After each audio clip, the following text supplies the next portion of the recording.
none to the Thursday, March 21st, 2019 meeting of the Wichita-Sedgwick County Metropolitan Area Planning Commission. And with that, we'd like to have public announcements. Before we begin the agenda, the Wichita-Sedgwick County Metropolitan Area Planning Commission and the Wichita-Sedgwick County Board of Zoning Appeals would like to take this opportunity to welcome everyone to this public hearing.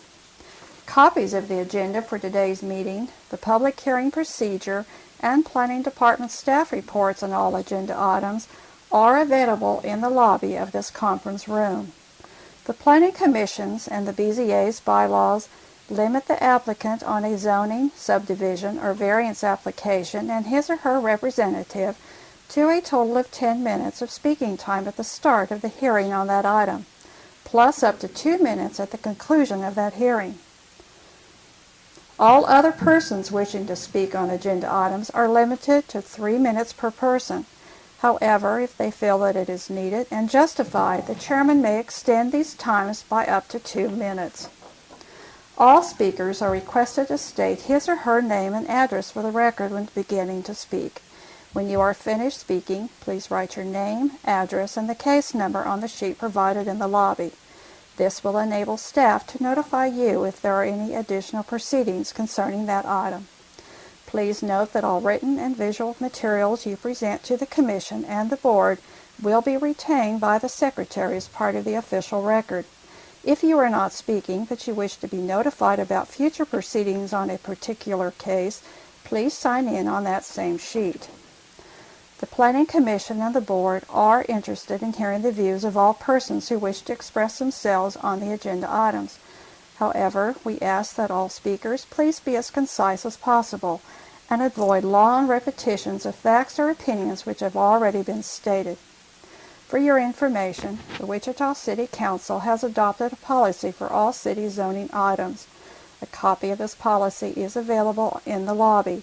The City Council relies on a written record of the Planning Commission hearings and does not conduct its own additional public hearings on these items. The decision of the BZA is final. Any appeal of a decision of the BZA is to district court. Okay, and I want to recognize Betsy Pagan today. She's new. She took Anna's place, although I do see that we have Anna down there as well. But welcome. With that, we'll move forward to agenda item number 1, approval of the MAPC meeting minutes from March 7th. Move to approve. Second. Made that motion. Mr. Klossmeyer, and a second by Mr. Green to approve the minutes. Okay, I have to abstain. I Right. wasn't here. I have 2 others are not here now Right. anyway. Joe Johnson, John Yeah. Daly, and John McKay would have to abstain. Okay, all in favor say aye. Aye. Opposed, same sign. So we have 9 with 1 abstention.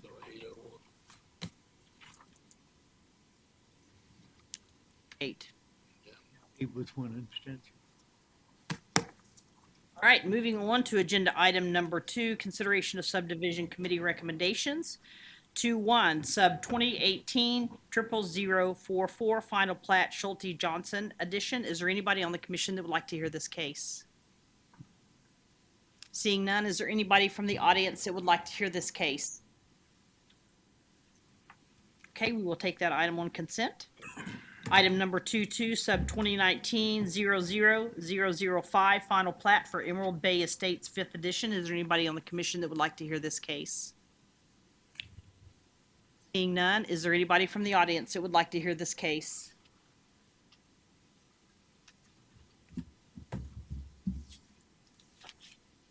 Seeing none, we will take this item on consent. Item number 2-3, sub 2019-00007, one-step final plat, the SG edition. Is there anybody on the commission that would like to hear this case? Seeing none, is there anybody from the audience that would like to hear this case? We'll take this item on consent. Item number 24, sub 2019-00008, one-step final plat, Hanging Rock Ranch Edition. Is there anybody on the commission that would like to hear this case? Seeing none, is there anybody in the audience that would like to hear this case? We will take that item on consent. Item number 25, the City of Wichita backyard drainage policy will be pulled for discussion. Move for approval on items 2-1 through 2-4. Second. Okay, I have a, Motion to approve. yeah, I have a motion to approve by Mr. Hartman. Mr. Hartman, I apologize because your name just slipped my mind. And a second by Mr. Florence. All in favor, say aye. Aye. Opposed, same sign. Motion carries.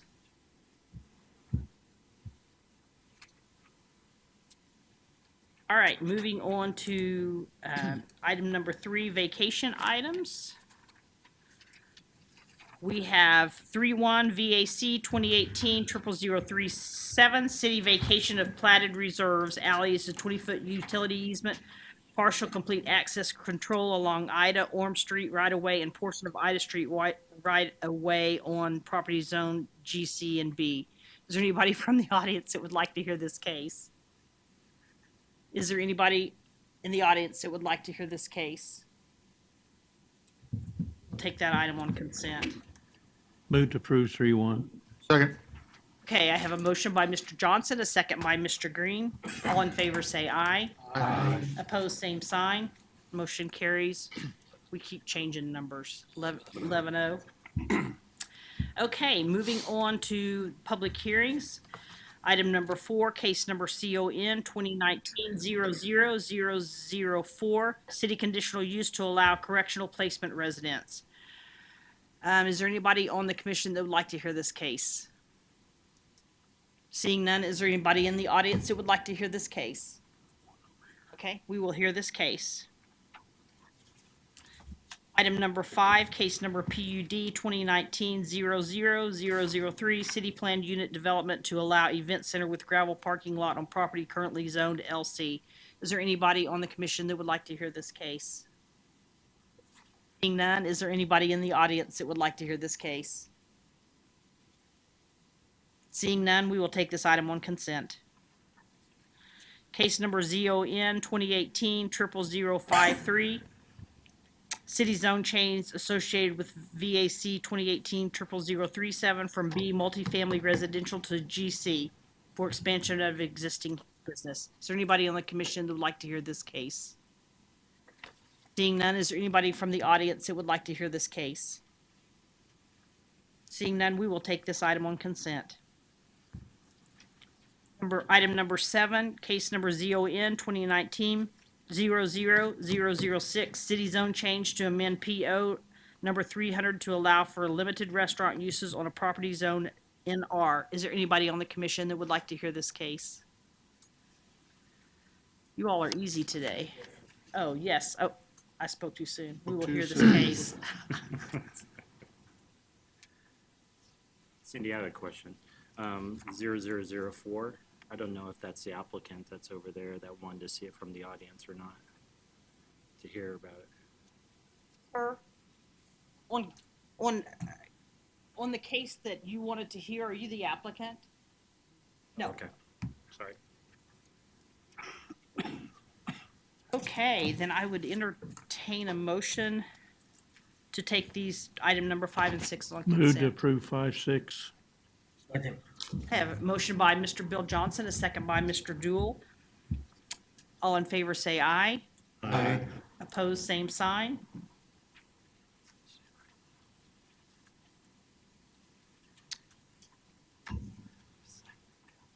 We will be hearing agenda item number 8 and 9. So let's go back to agenda item number 2.5, City of Wichita backyard drainage policy. And we have Joe? Do we have Joe? There's Joe.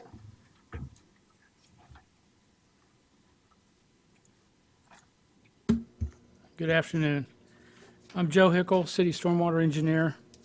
You have before you a revision to the backyard drainage policy. This started in April of last year, where the Subdivision and Utility Advisory Committee asked city staff to take a look at the current document at the time. The title of the document does say version 12. We've been through several iterations of this document. I don't want to read the whole thing. Most of you have seen it. We've wordsmithed it together. It's been through several committee meetings of staff improving the document, 2 meetings of the subdivision committee. It provides definitions of requirements. It provides definitions of documents that are referred to in the document, and it has requirements of developers, builders, and homeowners to have good positive drainage in subdivisions. With that, page 2, item H, 3H, is our focus this afternoon. And it reads, flow line elevations of all open ditches or swales located within drainage easements at all lot corners and at 50 feet maximum intervals in between. That's not in dispute. That's just direction of how to draw the grading plan. What may be in dispute and we'll have discussion on is minimum slope for grass ditches or swales shall be 1.50%. The previous document did say 1.0%, and the Subdivision and Utility Advisory Committee recommended that the final document read 1.50%. With that, I know there's a lot of people here who want to talk about that. I'm going to yield the floor to anyone in the audience who wants to discuss that percentage, keeping it at 1.0 or changing it to 1.50. So with that, Wes, I'll defer to you. I know you want to speak.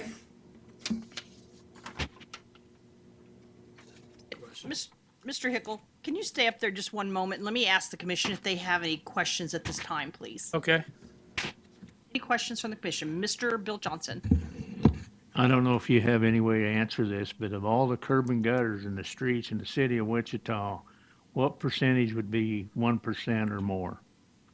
Of streets that have curb and gutter? Is that what you're asking?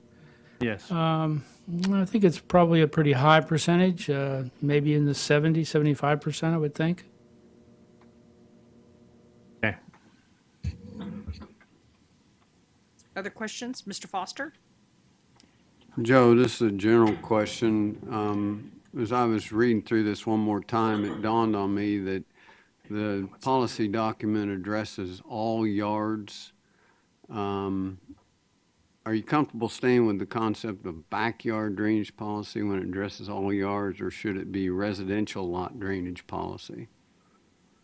That's debatable. We haven't changed it because we're trying to just update the current policy. I understand your point. Maybe it could read that way, and we put a preamble and say we changed the name. So if that's what you like, we could certainly do that. I don't think it's a big deal, but I just was curious on that. Most of the focus seems to be in the backyards where we have had issues. So I think that's why it was called that. I think of it in my own yard when I have a swale running in my backyard that takes my neighbor's drainage, and it was designed quite well and it flows great. And whenever I see it wet, I think about the backyard drainage policy that is this document. Mr. Green? I just have a general comment. There was significant discussion on this item when it was presented to the subdivision committee meeting about a month and a half ago or so. And I noticed that on the agenda, it shows that the policy was approved by a 5-0 vote, and it was actually approved by a 3-2 Yes, vote. that should be corrected to 3-2. You're So correct. just so that everybody on the commission is aware of the vote. It was a very, very tight and vote, and it was a lot of discussion on it. So that's all I had. Mr. Richardson? Joe, as a practical matter, when when this hits the ground, what tolerances are you aware of are given? I mean, if this policy says 1, is there a tolerance of 0.5% or 0.2%, and who decides that? Who certifies that? I think part of the concern was we may not be getting 1% even though we have it in the policy. And so I'm wondering, can you speak to that at all? Is that Well, what I would CBD? offer is, the 1% seems to be working. The document under the definition of individual lot grading plan certificate does include the last part of it that says within acceptable tolerances of the individual lot grading plan. That's an MABCD function, and perhaps their tolerances that they use and accept might be incorporated into this document in a final version. And then we say that you've got to meet a minimum 1% within the tolerances specified by MAPCD. But we don't really know what tolerances they use. Maybe Mr. Well, Klossmeyer can. Yeah, go ahead, Mr. Klausmer. When, excuse me, when we have the final certification, they go off what the engineer, how it's engineered and designed. That's how we verify everything. We don't show plus or minus. We put it like it's supposed to be. Okay. So that's how it's verified from that. So there's not, like I say, there's no plus or minus on it. It either is there or it isn't. Okay, all right, good, Is or thank you. isn't? Any other questions from the commission? Okay, thank you. Okay, so Wes? with that, Wes? Yep. Wes, if you'll state your name and address, and you'll have 3 minutes. My name is Wes Scallion. I'm president of Builders Association, and we are located at 730 North Main here in Wichita. Appreciate the opportunity to speak to the commission today. As Joe has indicated when he teed this issue up, there's been quite a bit of discussion, quite a bit of review of documents and things of that nature. And I think some positive things came out of that in terms of organizing information, making sure that definitions were the same, used in different locations within the policy. This policy goes back to, as I recall, the year 2000 when Chris Carey was Director of Public Works. He used to do me a favor, and anytime he got a drainage complaint, he'd send it to me. And so we dealt with a lot of issues for a lot of time, and what we basically decided to do is that we needed to work with the city, and did, to develop what we referred to as a backyard drainage policy, and for the purpose of making sure that there was more information on the plats when the new subdivisions were platted, or the housing or otherwise, and put some safeguards in place for not only developer but builders to see that certain elevations were met during the construction. I'll just repeat it really quickly. What happens is today when a builder builds a home in a new housing subdivision, and that subdivision's been designed by some of our colleagues here in the engineering consulting business, elevations are set on that plat, and the four corner elevations are set on the lots and homes are going to be built on. And that engineered site plan is one that is used to put the footprint of the house on and taken to MABCD for a permit. We make sure as builders that when we get the foundation in place, that there's a check that's checked to make sure that we have set the lowest opening of the foundation walls at a point to where the engineered grading that's supposed to be on there can be met. Otherwise, you change it then. You know, whether you build a house and find out you got a problem, then you can't change it. And then by just practice, most developers in the area now are requiring, and have been for a time, that not only do you do that, you get that checked, when you finish the house and you put your final grade on it, the elevations are checked to make sure you've met the grading plan. Now, once we sell the house, we don't go with it. We don't have anything to do or to say about what the homeowner does. Some developers have put up signs in their subdivision that says this subdivision was built in accordance with the master grading plan. If you as a homeowner are going to do any landscaping or whatever else, you need to check with the HOA and get the information that's applicable. All that's done. I will tell you, since the year 2000, when this policy went into effect, I have dealt with, I can count them on both hands, if not one hand, the number of complaints we've had against drainage policy. We just don't have any. And invariably when we do, it's because of the landscaping that got done after the fact by a landscaper or a homeowner went in and changed something. Otherwise, it works. And the point is, if everybody's doing what they're supposed to under current policy, and we want to keep the 1% grade because it does work. Wes? I'm sorry to interrupt. Your time is up. Would you like an additional 1 minute? God, was that 3 minutes? Yeah. Let me take another breath, I'll hurry. So, and what I'm saying is that the 1% grade is adequate with all the engineering and everything else that takes place.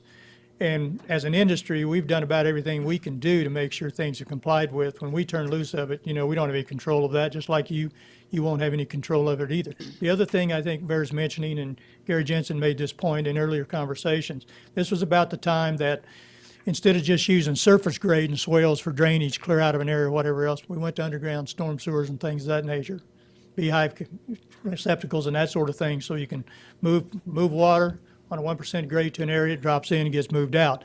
I really don't think this is a problem. Now, it's not to say problems don't develop, but most of the problems are in the older areas of town before this policy was ever put into effect. It's an affordability issue for us too. So we would appreciate it in efforts to try to keep housing affordable and trying to find a way to put some more affordable housing on the ground. You leave the policy the way it is. Thank you. Can you stay at the podium just a second and make sure the commission doesn't have any questions? Okay, questions from the commission? Okay, thank you. Talk that long on one breath. Is there anybody else from the audience that would like to speak on this case?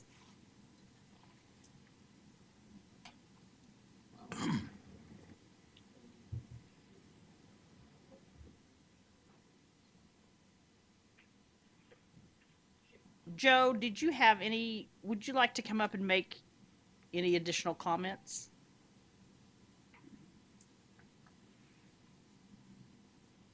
Similar to a rebuttal. Well, my additional comments would be to be directed so that we can finish this policy and make it a final document. I'm going to remove version 12 and have the gentleman at the end of the document, Mr. Gary Jansen and Chris Labram, sign the document as the city engineer and director of MAPCD respectively, and then it would be a final document. If we are talking about changing this item H grade from 1.5 back to 1, that would be another edit I would make, and the document would be final. Hey, I've Mr. got a Hartman. question. George, what's the reasoning for the change in the 1.5 to 2%? Who started all that? Well, the document that we started back in April, that is an older document, read 1.0%. That's where it was. The most recent change was at the direction of the Subdivision and Utility Advisory Committee a couple of weeks ago, and with their 3-2 vote to change it to 1.5%. So that's the official document I bring before this body today to make final. Now we may be at a point of trying to change that percent back to 1.0. So that's what the direction I need is. If that's what our collective wisdom is, then the document would read 1.0%. Foster, you want to make a statement?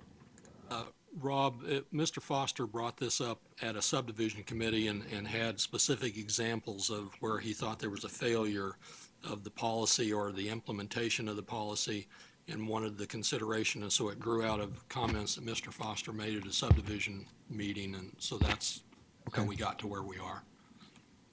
Did you have a comment that you wanted to make, Mr. Foster? Save them for later. Okay, Mr. Johnson. Now, when that was first brought up to us, it was at 2%, wasn't it? No, it was 1%. The original document read 1%. No, I thought when they first come up, we discussed in subdivision 2%, and we finally agreed on 1.5%. The ones that were in favor of it. Maybe not. The discussion was to go to the 1.5%. The 2% would be excessive. I think I'm going to go ahead and follow up on Mr. Hartman's question a little bit more and just provide some more background on this. Joe mentioned this all started in April, and I've learned that it's very important, no matter what drainage problem you get brought to you, is you always go back to what the city datum and city information is. So I requested a meeting, Neil, Joe, and Mr. Van Zant with legal sat down, and we had a particularly tough drainage problem that the client had spent 3 years one thing finally was going towards a lawsuit, and I said, you know, this is above my information. So they sat down with me, gave very good advice, and to solve the particular problem for this client involved some investigation. Well, that raised quite a few questions about the policy, and I can pass around a document that has red ink all over it with questions. But just let me give you one example. In the course of examining this drainage problem, all of the certification documents were examined from MABCD. And they had to go to quite a bit of effort to find them, but of 7 points of drainage that were looked at and certified by surveyors, only one matched the actual plat or what was on the drainage plans, only one. Since that time, information was provided whereby I spoke to some landscape contractors, and just in visiting with 2 of them and our projects themselves, more than 3,000 of these problems have been worked on here in Wichita to deal with all the drainage problems. I do want to touch base on the tolerance question because I think that's important. When the study on this started, the understanding of the tolerance was 0.3 of a foot. So let's say it went wrong on both ends. You could end up with 0.4% in somebody's backyard, and that would still be within the tolerances. So the discussion of improvement began to say, wait a minute, how do you at least get 1%? So the 1.5% is a compromise to allow for those tolerances. And what we're seeing here in terms of the tolerances in the 4-corner grading plan certification is 0.2. So frankly, if it goes wrong on both ends, you got 0.4, you can get down to 1.1% and still meet this policy on it. There's a few other items that I could address, but I'll hold those comments. Richardson. Joe, is there a way to change this to 1% and eliminate the tolerances so that we make sure we get 1%? Is there a way, would that be appropriate to put that in this document that understands that there are no tolerances, you gotta have 1%? Could be. I think there's a marriage between the percent and tolerances, like Mr. Foster speaks to. The goal here is trying to get at least 1% net. And if it could be written that we get that with 0 tolerances, sometimes 0 tolerances might be pretty tough to meet. That's why I'm sure there are some tolerances that MABCD enforces. Well, I could certainly support 1% if we can get it to where we eliminate these tolerances. That was my concern all along, was that we say 1.5, but do we really get, do we get 1? It's kind of where I think we ought to try to get to and make sure we eliminate the tolerances if we can do that in some way. And I realize you don't run MABCT, so. Not yet. But. I hope not. Yeah. It's a job you don't want. I don't want that. But that's kind of where I think maybe is a good compromise here. Mr. Green. Yeah, Joe, could you show me where the 0.2% tolerance is written in? I don't believe it's written in here. On the first page under individual lot grading plan. So it's in the certification statement, is that? I guess it's on the last. Yeah, and on the certification. Yeah, on the Public Works and Utilities Department Engineering Division, the document that reads subdivision 4-corner grading plan certification. Right, yep, I In got that it. document, Yep, I got it it. does say plus or minus 0.2 tolerance. I think if that were to be changed to no tolerance, Changed, I'm like sorry. Mr. Richardson was saying, I think that would make, Zero. it'd be helpful at least. especially if we want to go to the 1% grade on the drainage. Mr. No. Klossmeyer, oh, sorry. ahead. Mr. Klossmeyer. I just wanted to echo Wes's comments there about the amount of calls and everything that we get. You know, we just went through some pretty good rains here. And normally, you know, years ago, that's when we hated to go into the office. It's just not a problem now, unless it's a homeowner adjustment. And that's 99.9% of the problems that we've seen has been a homeowner going in there. Just had one not too long ago. They put a pool in the backyard, and they just raised it up, and now everybody drains to this guy's yard. He never had a problem before. So what happened? What changed? So I'm pretty adamant on keeping it to 1%. Mr. Green. The nice thing about the process that we went through to get this document to where it is, you know, the goal was to put the responsibility on the developer of the land, the builders,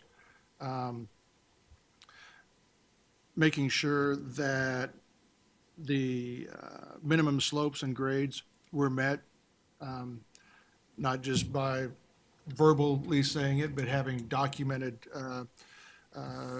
surveys by either a licensed land surveyor or a civil engineer doing the surveys. And then once that final certificate of occupancy has been, given, we know that at that time, everything was right. Everything was good with the world. Drainage was working the way it should. From that point forward, it takes the responsibility off of the city, because the city always gets the first call. The developer is probably the second, or the builder is the second or third call. And it's easy. It makes the whole process easier for all involved to know that once, at the point that it was built, CO has been issued, everything was right. It now becomes the responsibility of the landowner, homeowners association, or whomever changed and made the change, did whatever they did to make this drainage not work. So with the 1%, with zero tolerance for the minimum, I think makes good sense and would be a good way to go moving forward. I've just got a question. Yes, Mr. Daly. How about compaction through the years of the earth around the house? It should be, because you know that the disturbed soil is going to compact with rain and just age. Has that been considered? Whoever can answer that. Mr. Klossmeyer. That you're looking at two different things. We have a drainage in place that's a little stronger than 1% away from the house. Once it settles, and it's going to, I don't care, you can sit and compact it all you want, but it's going to settle over the years. You just fill in against that house to keep the positive drain. That's a homeowner's responsibility to take care of that as the years progress, because I've seen them, in my own personal house, I've seen it 4 or 5 years later, it falls. So, Yes. You just go and make sure you get positive drainage away from your house, otherwise you're going to have a bad basement. You're going to get your basement cracked. So that was my really, question. that's maybe a tangent of this, but it's not the focus. Thank you. Any other questions? Okay, thank you, Joe. I will bring this back to the commission for action.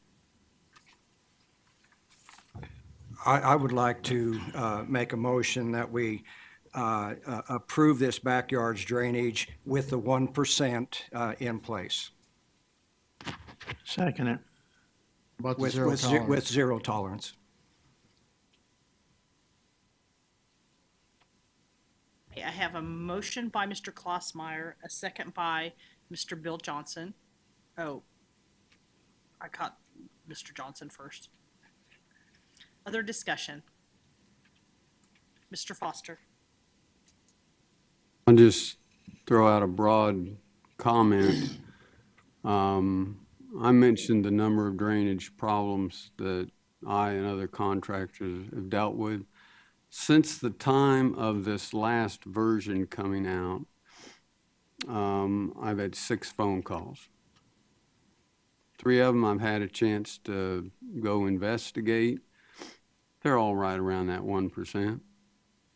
So approving this policy will only continue the drainage problems for homeowners in this city. So I don't support the motion. If you were to bring, if we had the landscape industry come in here and talk about this, their desirable percent is 2%. That's what they shoot for, and that's what they tell the homeowners. If they can get 1.5% in the sandy soil, that's great. But this will not solve the problems. Other discussion?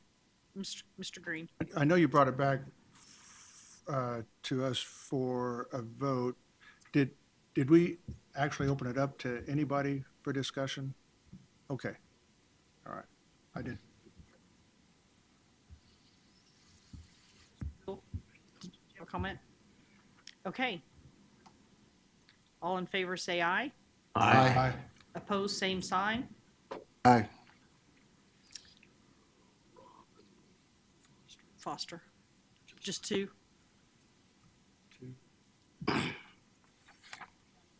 Foster, Mr. Florence. Okay, motion carries 9-2. Thank you.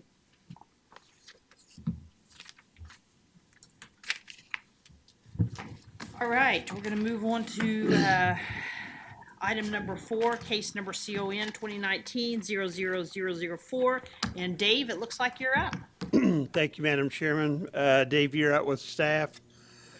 This is a request from a company called DCCCA Inc. They are the contract buyer. This concerns the Via Christi property that is at 8901 East Orm. It's outlined in blue, and you can see here it's currently Zone GO General Office. This is presently the psychiatric facility that Via Christi operates on the east side of Wichita. Locationally, you can see this is the east turnpike exit off of Kellogg to the north onto the turnpike. What the request is, DCCA Inc. is contracted by this. They currently operate a correctional placement facility within the city of Wichita, and their intention is to consolidate their operation into this facility. The present operation currently is over on Miller Street in Delano area, much smaller facility, and this one will provide more space for their operations. And the applicant is here and can address the extent of what it is that they do. Because they are associated with and take clients through community corrections, under the zoning code is classified as a correctional placement facility, similar to what they're doing now, in an area that is adjacent to residential uses as well. This is the aerial of the property, and you can see it's a fairly large facility south of the auto dealership on Kellogg. The comprehensive plan shows it's intended for new employment. A picture of the facility. This is the existing facility looking south from Orm Street. Actually, I'm in their parking lot. This is kind of the east side of the building presently. This shows the apartments that are to the west of the facility, located in this area. And then this is looking what you see looking north, along the north side of Orm, which is the wall that separates and is the wall on the backside of the car dealership. And this is looking west along Orm. So with that, I'll be happy to answer any questions. As I said, the agents for the applicant are here. Green. Yeah, I see that the correctional placement residence general indicates that that in order to have this, it's a maximum, or more than 15 residents. Yes, yep. What is the maximum number of residents? This facility, I'm not sure how many it will hold. I defer to the applicant to address that. I didn't know if we had a requirement on the I maximum don't think number. there's an upper limit, no. No upper limit. Okay. Thank you, JR. Mr. Richardson. Dave, review with us just again, it's in our information here about the distance. The reason this is here is because it's within, is it 750 feet of a residential area? There's Is a that- separation distance, but the property actually abuts residential property to the west. It abuts SF5 and also B zoning. That's because it's considered a correctional facility? Yes. That has to have this Well, 750 feet? it's a correctional placement residence. It's not a correctional Right, facility okay, per sure. se, but Right, okay. Other questions from the commission? Mr. DeVille. That facility's been there for some time doing that, hasn't it? So why is it coming before us now? the present operation is not classified as a correctional facility, or a correctional placement facility. That's my understanding. And that has to do with the kind of cases that they take, they're referred there by court judgments or whatever, I think is Yeah. why it's a correctional as opposed to voluntary, if you will. I mean, if there's questions about how this all works, Mr. Cox is here that could probably address how that works much better than even I could. But if you want to get a feel for what the proposed business does, I think the agent could address all that. Any other questions from the commission? All right, thank you, Dave. If agent or applicant could come forward, state your name and address, and you will have 10 minutes to present. Good afternoon. My name is Sandra Dixon. I'm Director of Behavioral Health Services for DECA Incorporated. We have two locations here in Wichita currently, 122 North Millwood and 1319 West May Street. Our intent is to consolidate these two locations into the Orm Street building. I will try to address some of your questions as I talk a little bit about what we intend to do. If you're not familiar with DECA, we have been around for 45 years. We're based in Lawrence. We have been operating in the Wichita community for 20 years. There are several different types of services that will be located in this building, and I'm going to review a few of them just very briefly and then spend my time on our addiction treatment services, which is the focus of this conversation. DECA provides a range of services within Kansas and Oklahoma. Included in that is prevention work with community coalitions to address issues of underage drinking, suicide prevention, and mental health promotion, and we are doing that here currently in Sedgwick County. We operate a child placing agency which recruits, trains, and supports foster parents to care for children in the foster care system, and in Sedgwick County we have about 130 foster homes that we are supporting. We operate the Kansas Traffic Safety Office, which does DUI prevention, child seat safety, offers educational programs for new drivers, including my 17-year-old, about how to drive safely on the road. And then we have a research and evaluation component, which ensures that our quality services continue to be quality. Our treatment services are really the focus of this conversation. We operate 6 addiction treatment programs in the state. That is my area of our business. Our 2 largest facilities are currently located here in Wichita. One of our facilities on May Street is Women's Recovery Center, where we specialize in serving pregnant women and women with small children. One of the unique things about Women's Recovery Center, which will transition to the Orm Street building, is we allow women to bring their children to treatment with them. So women don't have to choose between keeping their kids with somebody else or coming to treatment. We have licensed childcare on site, which will also transition to the Orm Street building so that families can stay together. Our other facility is on Millwood, just off Douglas, which serves men. One of our dreams in this new location is periodically, and maybe even today, I know a couple weeks ago, we had the father of the child at our men's facility, the mother of the child, and the child at our women's facility. And even though our facilities are currently about 2 miles apart, they could be 20 miles apart. And we hope to be able to serve families differently for family-based recovery. Last year, we served about 1,000 adults in our treatment facilities here in Wichita. 63 children were served with their moms in Wichita. We provide residential treatment. So to clarify the correctional placement issue for us, we are not a jail, we are not a halfway house, we are residential substance abuse treatment. Average length of stay, 23 to 28 days. And the reason we have this license within the city is because we have clients, about 8% of our population at any given time are referred directly by the courts.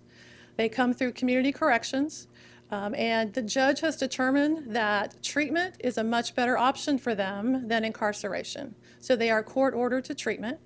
We are not court-ordered to take them. We have the opportunity to say no. So one of the safety concerns that we hear periodically in treatment is who will be in our building. We don't take sex offenders. We are prohibited from doing that. We don't take folks who knowingly have sex offenses in their history, who have been charged or convicted of rape or murder. So the people who come to us are coming willingly and known by the court that treatment is a better option for them than sitting in jail. When they're in residence with us, they are required to have a minimum of 40 hours of activity every week. One of the expectations that the city has placed on us through this correctional placement residence and our funders place on us is that the movement of our residents are monitored 24/7. We have 24/7 staff. We have locked entry, so not anyone can get in. Staff have to let them in. We'll be putting in a brand new security system in this building, which has cameras, not in bedrooms and bathrooms, but has cameras to watch movement, has beeping on doors. If someone goes in or out a door, we know that. Every minute of their day in residence is structured. They're not allowed to leave the building without being escorted by staff. So we take the safety and security of our clients and our staff really seriously. An important thing to remember is that we will have children in this building. And kind of my mantra and the mantra of our team is that we want these children to be as safe as our own children. And so we will carefully, and we continue to carefully monitor who comes in and out of our building. Because of the nature of the business that we're in, people struggle with addiction, people struggle with mental health issues. And there are times when folks become a danger to themselves, when folks are not in a place where they can stay in our residence, and we have very specific things that we do about that. Again, staff are monitoring 24/7. We have licensed master's level therapists who are working with our clients every day. And if we believe that someone is not in a place where they can stay in our facility, we contact their probation officer, their parole officer. If there's an imminent risk, we contact law enforcement. People who are placed through this correctional placement license have very specific rules placed on them by the people who are sending them to us. If they violate one of those rules, they're gone. So we believe really strongly that safety for people coming to us is important and safety for the community is important. Rachel Harper is here with me, who is our program coordinator for our Wichita services and has been with us 14 years now. We currently operate this correctional placement residence at Options Adult Services, our men's program, have been working with J.R. Cox throughout that time. We have not had an issue. Our neighbors have not had an issue. We like being good neighbors. We hosted a meeting of the neighborhood a couple weeks ago. 3 of our neighbors came, and we want to hear from them, and we want to partner with them. So we're really excited about this new opportunity, and I'm happy to answer questions and bring Rachel up to answer questions too. Questions from the commission? Mr. Richardson. When you say hosted a neighborhood meeting at this facility for the neighbors of this facility or your Yes, current? we did. Okay. It was a couple weeks ago, I think. We had it at the Holiday Inn. Ascension Via Christi is still in the building, so we couldn't do it there. But we invited neighbors to come meet us, hear what we do, hear their concerns, answer their questions. So just to be clear, there's not a lot of in and out here every day. The people have to stay here for a period of time. If they're in residential treatment, they're in the building unless they're escorted by staff to leave. And do you do other than residential treatment? We do outpatient treatment as well. And will that occur in this building as Yes, it well? will. And sort of what's the population there? I mean, how many people would you expect to be coming in and out every day as a part of that? We currently have, I would say, 75 people in outpatient treatment right now between our two facilities. They don't come all the time. So group is typically once or twice a week, Okay. late afternoon, evening. They might come for individual therapy, but the movement with that is not as often as it would be in a doctor's office, for example. Is transit an issue? When I drove by here yesterday, and there's a really nice fully enclosed bus stop there, but I looked online, it doesn't seem to be a bus line there anymore. Is that an issue? They come out there one time a day. We were just talking about this today. My understanding is they came twice a day before the construction on Kellogg. So that's one of our conversations we want to have with transit once we're there. But we also have vans and we transport people. I see. So they used to make a special trip there from downtown or from your facility? Well, you weren't there, so that's not a fair question. Okay, thank you. Mr. Klossmeyer. You mentioned a security system and everything. Do you have a security guard? We do not have security guards. We have 24/7 staff. They're trained, I'm assuming, then? Yes, yes. Mr. Dool. So is your company connected with Via Christi either contractually or owned by Via Christi? No, we are not. Other questions? Mr. Richardson. Just curiosity, where does your funding come from? So funding for our treatment services is varied. We are funded by Medicaid. There is a federal pot of money called the SAMHSA Block Grant, which covers treatment for the uninsured if they're at 200% of poverty. The particular population within the correctional placement residence, we have two specific contracts. One is called SB 123. It's from the Sentencing Commission, and it's treatment in lieu of incarceration, and Community Corrections manages that. And then we have a contract with federal level probation and parole to provide services to their population who is here in Wichita. Other questions? Thank you. Is there anybody from the audience who would like to speak on this case? Sir, if you'll step up to the podium, state your name and address, and you'll have 3 minutes.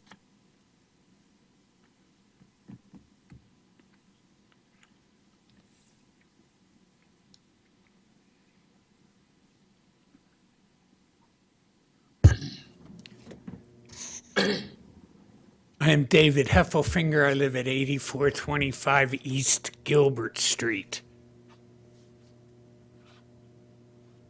This part. Sir, if you'll stay at the podium and use the pointer, Oh, the okay. mouse, that I'm we're not recording, and we technologically can be able to hear savvy, you. but okay, I got it. This is me right here. There was no photo in the introduction from the facility to the west. If there would have been, you'd have seen the side of my house and an outbuilding. And I've lived there since 1998. I don't come in opposition necessarily to the planned usage of these folks. I was at the Holiday Inn meeting. My opposition to it would increase if I felt like I did not get straighter answers. I can't walk into a public building without finding a sign that says there's a maximum. Whether it's a Taco Bell or a bowling alley or a bar room or a doctor's office. Every building has a maximum. I can't have 40 people living in my house. Every building has a maximum.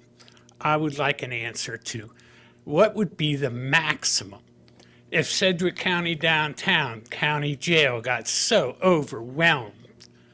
Would any spillover end up next door to me? El Dorado's having riots for too many prisoners.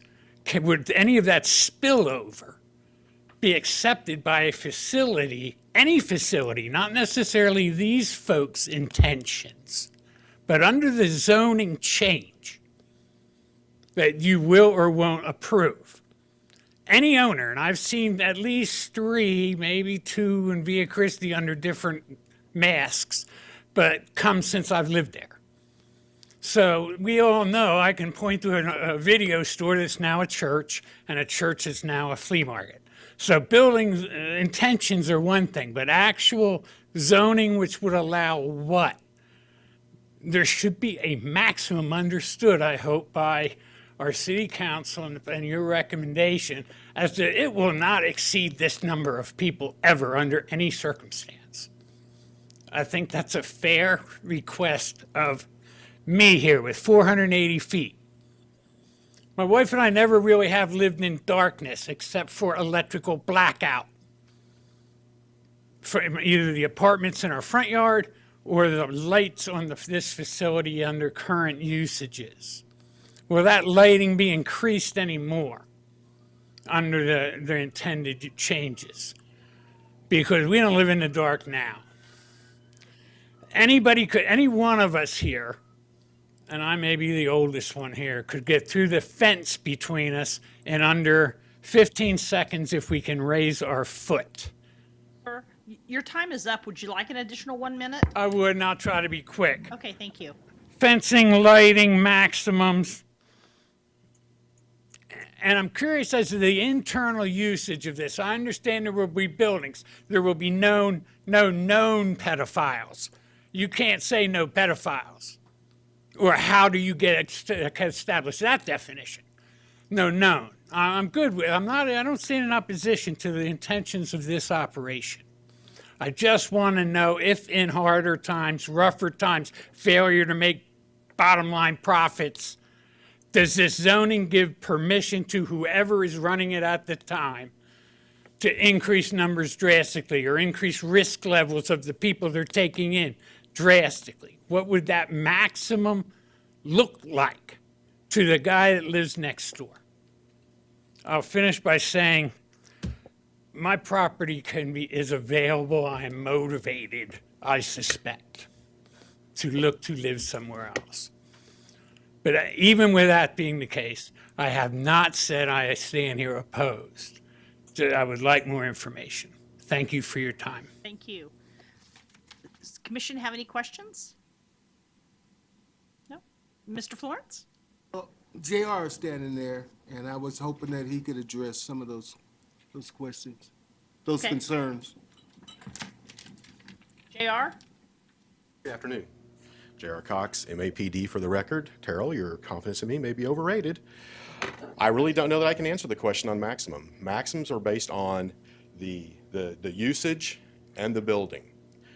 In the conditional use, you all could set a maximum limitation. I think they probably have a maximum limitation in mind of the people they want.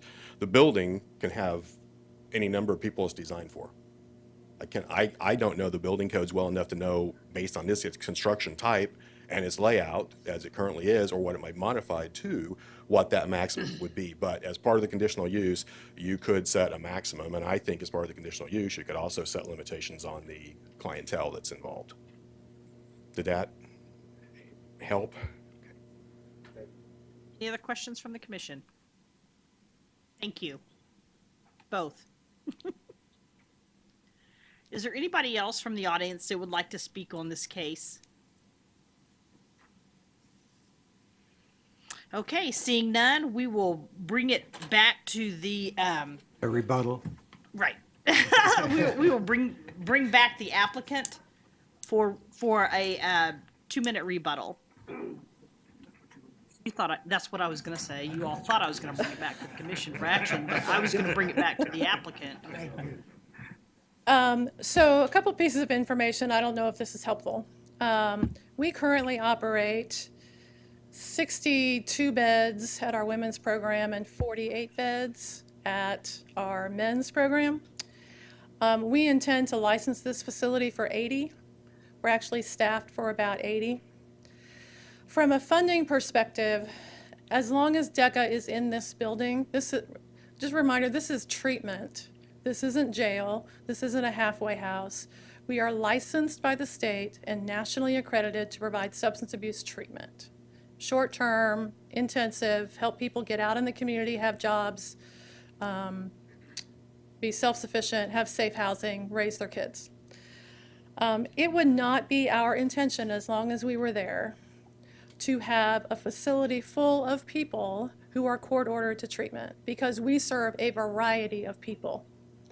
And from a funding perspective, we couldn't afford to do that. So I can't speak for anybody after us, but as long as we are there, our priority is treatment, and we would anticipate 8 to 9% on average over the course of a year, which would be 7 or 8 people at any given time, would be court-ordered, if that's helpful. Thank you. Mr. Flick, it's okay. Mr. Flick, Mr. Blick. Question, you said you had Struggled 62 beds for women at the women's site and 48 the men's. So is this going to be a combined men's and women's at this facility? Yes. Are you dividing the facility in half, or is it just every other room, or how's that work? So this was built, good question. This was built as a psychiatric facility in the 80s by the charter company. And if you've not been in the building, you walk down a long hallway, you go through 2 double doors, which enter the treatment facility, which will be locked from the outside. There are central nurses stations, wing, that are all closed. And then an upstairs with 2 wings. So men and women will continue to be separated with staff in the middle. Mr. Richardson. Just to answer one question that the gentleman, the neighbor asked, I would suspect that you're not licensed to take prisoners from the jail should the jail become overflowed. That is correct. I mean, doesn't look like there's a way under this operation that that's going to happen. That is correct. They have to meet medical necessity criteria for treatment. And you're not part of the correctional system yourself. You're a contractor to them, That's if you correct. will. And so if they said to you, want you to take prisoners, you have the right to say, no, we aren't, and we're not licensed to do that. And we would say, no, we're not. Okay, thank you. Mr. Hartman. Do you know if the St. Francis facility, how many beds they operated at one time? I don't know. How many existing rooms are there now?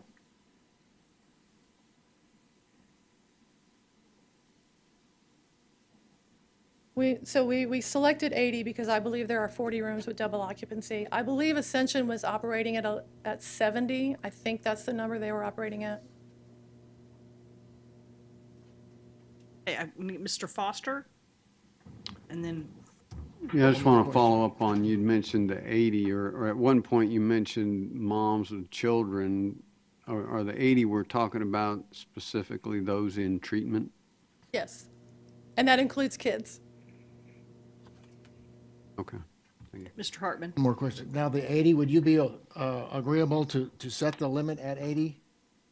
There's not space for more than 80. So as far as the conditional use, if we put 80 as a maximum, would you be okay with that? Yes. Okay.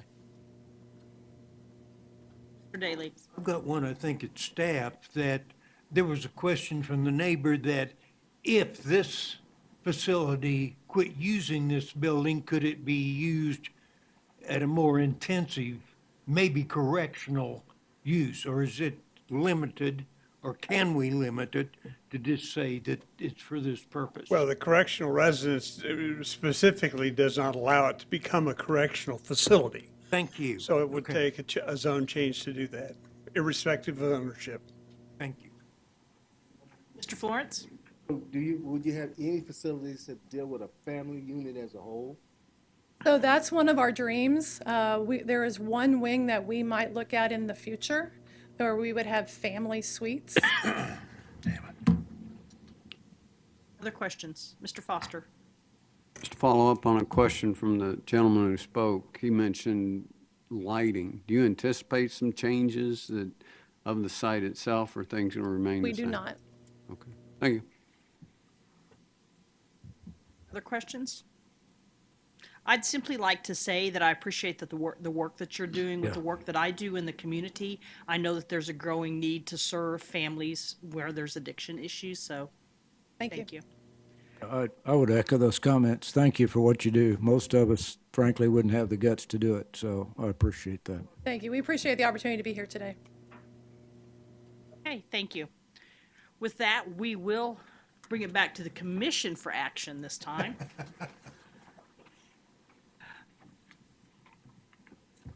I move for approval with the limitation of 80 maximum on this facility. Second.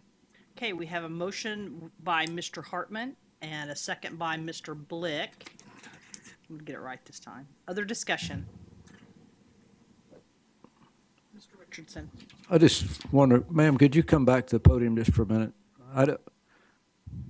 Even though you don't anticipate more than 80, I kind of hate to see us set a hard number that maybe we should say 100 or something a little above that, so you don't get locked into, you want to change the way you operate. I think what we're trying to do is just eliminate stuff in the place full of people, and so I'm wondering if maybe Mr. Hartman would consider going up to 90 or 100. Would that be helpful, you think, or are you comfortable with 80? So 80 residential beds is very comfortable for us. The physical plant does not allow for more than that unless we change some of the office space, which is outside of the double doors, into residential beds, and we don't anticipate doing that. Okay, all right.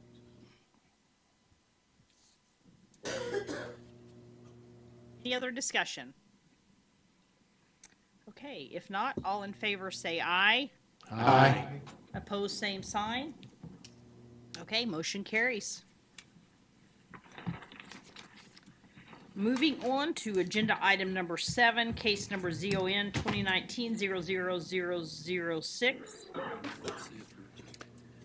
Good afternoon. My name is Philip Zievenbergen with planning staff. First comment I want to make is you all have a revised staff report in front of you. Mr. Philip, Richardson. Can you wait just a second? All right. Was there just a question on this case, or you wanted to hear this case? Okay, carry on. Sorry. You're Gonna going do to get that to to me twice in present a a full row? case today, we promise. Yes, okay, sounds good. Like I said, you guys all have a revised staff report in front of you for this case. Mr. Richardson pointed out a discrepancy in the original that was submitted to you in the mail out, so I will be going off of the revised staff report. This case is a zoning case to amend PO number 300 on a property located north of West Maple, approximately 400 feet west of Ridge Road. It's basically near the Ashley Park HOA. The amendment to the PO is to allow limited restaurant use, and I'll go into some of the details. And really, I'll defer to the agent who is here representing the applicant to discuss those details even further. This case has this property has an extensive case history. I'm not going to go through all the details of the applicant looking to provide restaurant uses on this site in the past. I feel like this is more of a compromise to allow this site to be more marketable, to have the current retail building have full occupancy at some point in time. The amendment to the PO would be to allow a restaurant use that is permitted within the NR district that allows a restaurant up to 2,000 square feet to occupy the building. And the second point to the amendment would be to limit the type of use that the restaurant could do, prohibiting drive-throughs as well as prohibiting deep fat frying operations. And with that, I can stand for any questions, and truly I would defer more to the applicant and agent to go into the details of what they envision those restaurant uses to be. All right, questions from the commission. Mr. Richardson. How do we enforce no deep fat frying? I mean, we're into the,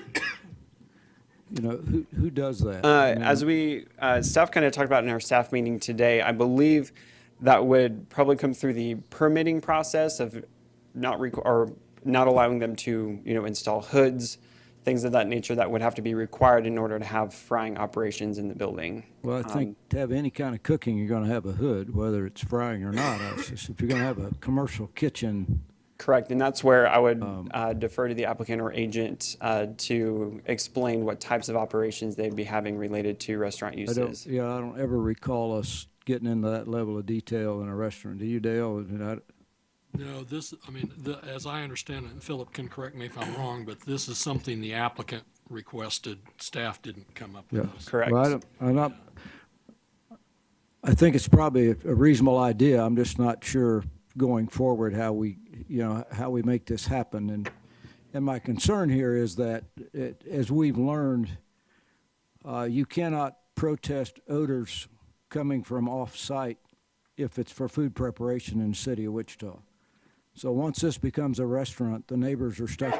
The neighbors are stuck with it.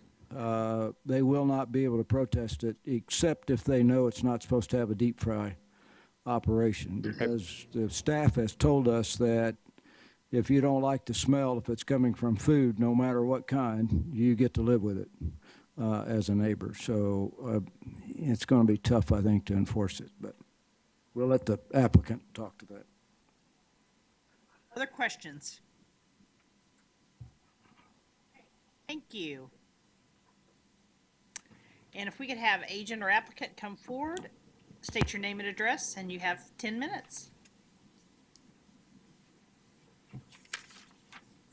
Levi Bond, Caw Valley Engineering, 200 North Emporia, agent for the applicant who is in attendance. Also the future tenant, the possible future tenant is in attendance as well. This particular site, we're seeking to amend the PO to allow limited restaurant uses, as Philip was discussing earlier. This potential tenant would have one convection oven, and then other than that, it'd be baked goods from the convection oven, cookie dough, edible cookie dough, and ice cream is what he's seeking to serve. That's kind of what we were trying to accomplish with how we wrote the PO. I think that when you go to pull the building permit to finish it out, because all of these are unfinished spaces, all of the potential lease spaces are unfinished still, it can be solved then, and they could not allow, grease traps to go in, has to comply with not being able to have a hood. Be open to any suggestions on that, and if you'd like to hear from the future tenant, he'd be willing to speak to his operation as well. So how do you suggest that we write this so that it's limited, so we don't have cooking orders? Frankly, this case is sort of death by a thousand cuts. This thing's been before us time and time again. And we settled on no restaurants last time in order to get this approved, and obviously the owner built it understanding, and it's been completed how long? 2 months, 3 months? I would ask the applicant to speak to that. 3 months, year and a half. And he has one tenant in right now, I believe. Well, again, that's how we got to this place, was an agreement not to have a restaurant. And I just don't know how you control it going forward, to say we're only going to have one convection oven in there. And it's going to get lost. Unless somebody complains, we know we don't have enforcement. So it's going to be a tough one, I think. So anyway, thank you. Other questions by the commission? All right, thank you. Is there anybody from the audience that would like to speak on this case?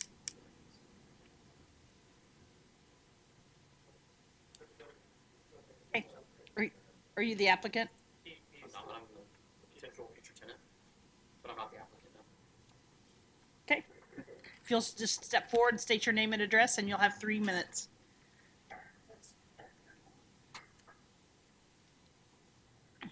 Good afternoon. My name is Cliff Bragg, 1001 North Roosevelt.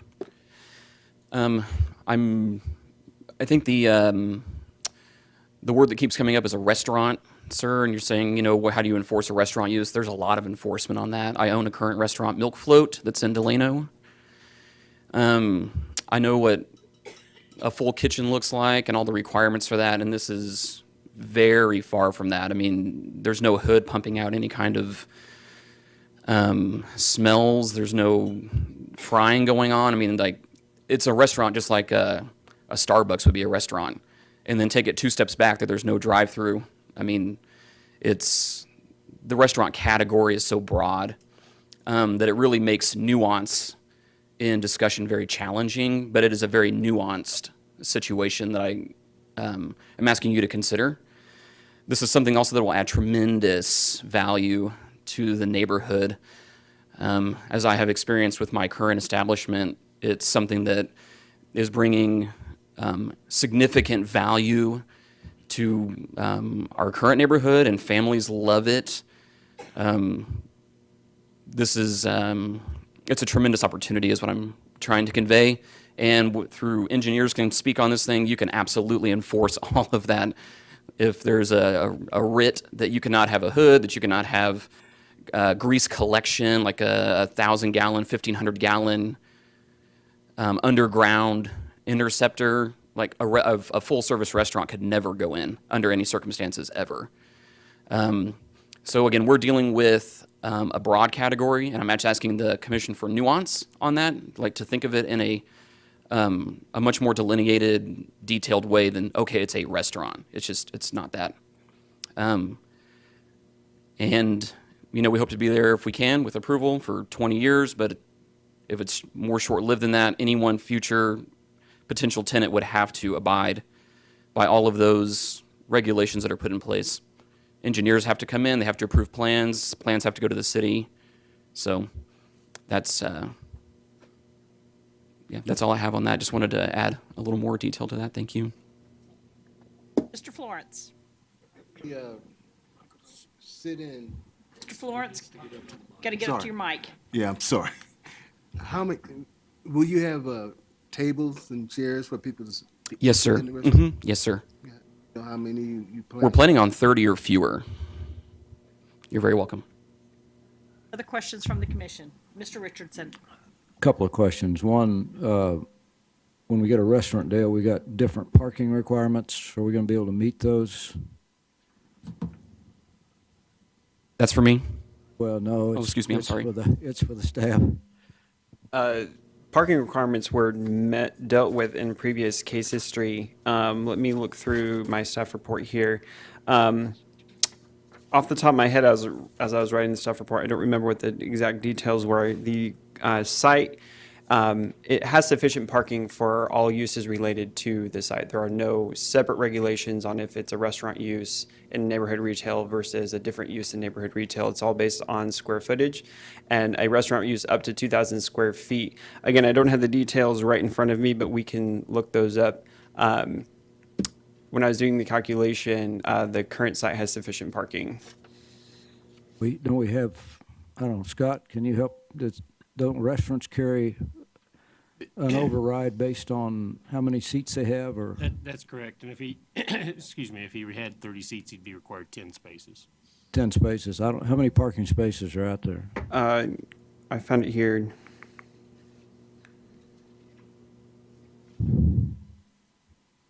There's 32 spaces. Okay. And would that allow enough then for the rest of the, I don't know, how many square feet are you proposing for the restaurant? 1,800. 1,800. Okay. The second question was, Dale, Scott, is there a way to write this so that it gets enforced? I'm not concerned about this gentleman. I'm concerned about the next person that's in there, and 10 years from now, all of a sudden, we have a whole different use. And I would recommend that we not permit a restaurant, but not allow a restaurant that has a type 1 ventilation hood or a grease interceptor. Either one of those, is that, okay, a type 1 ventilation system? Right, and that's the type that collects cooking with grease. Okay. And then the grease interceptor is required if you cook with grease as well. All right, okay, thank you. Other questions from the commission? Mr. Blick. So is everything made out of convection oven, or are you bringing it from another facility and stocking it there? How's that work? Great question. The very few items on our menu that have to be baked will be baked in a single deck convection oven, and that would be cookies and brownies only. And everything else is, I mean, if we're talking about edible cookie dough is made in a mixing bowl, and we're bringing in ice cream. All right. So it's that's fairly straightforward there. Sign me up. Yeah. Yeah, it's let's start handing out coupons. No, I did. To your point, good sir, you mentioned the grease interceptor. That would be another city concern, because a lot of times they do a just flat requirement, and so that's another thing that should have a nuanced discussion. But sometimes they just automatically, oh, you're serving candy bars here, grease interceptor. They don't really look at it any other way. But the hood is something that can certainly be a restriction very easily. Questions from the commission? All right, thank you. And I can confirm, I have reviewed plans where the health department has said, might there be a restaurant in this building ever? And the question was yes, and they said, well, you have to put in a grease interceptor. Is there anybody else from the audience that would like to speak on this case? And if agent or applicant would like to come back for a rebuttal? Wasn't really No. speaking in opposition. Okay. All right, we'll bring it back to the commission for action.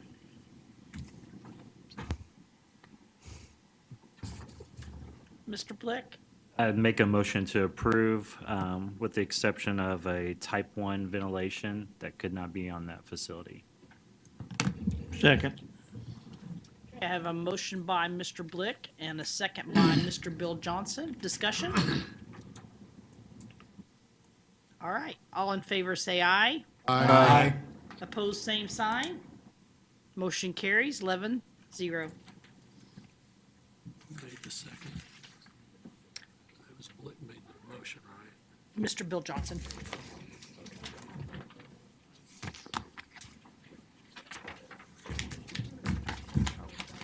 All right, moving on to agenda item number 8, case number DER 2018-00003. And Mary is here to present. Right, well, good afternoon, Madam Chair and Commissioners. I'm Mary Hunt from the MAPD here.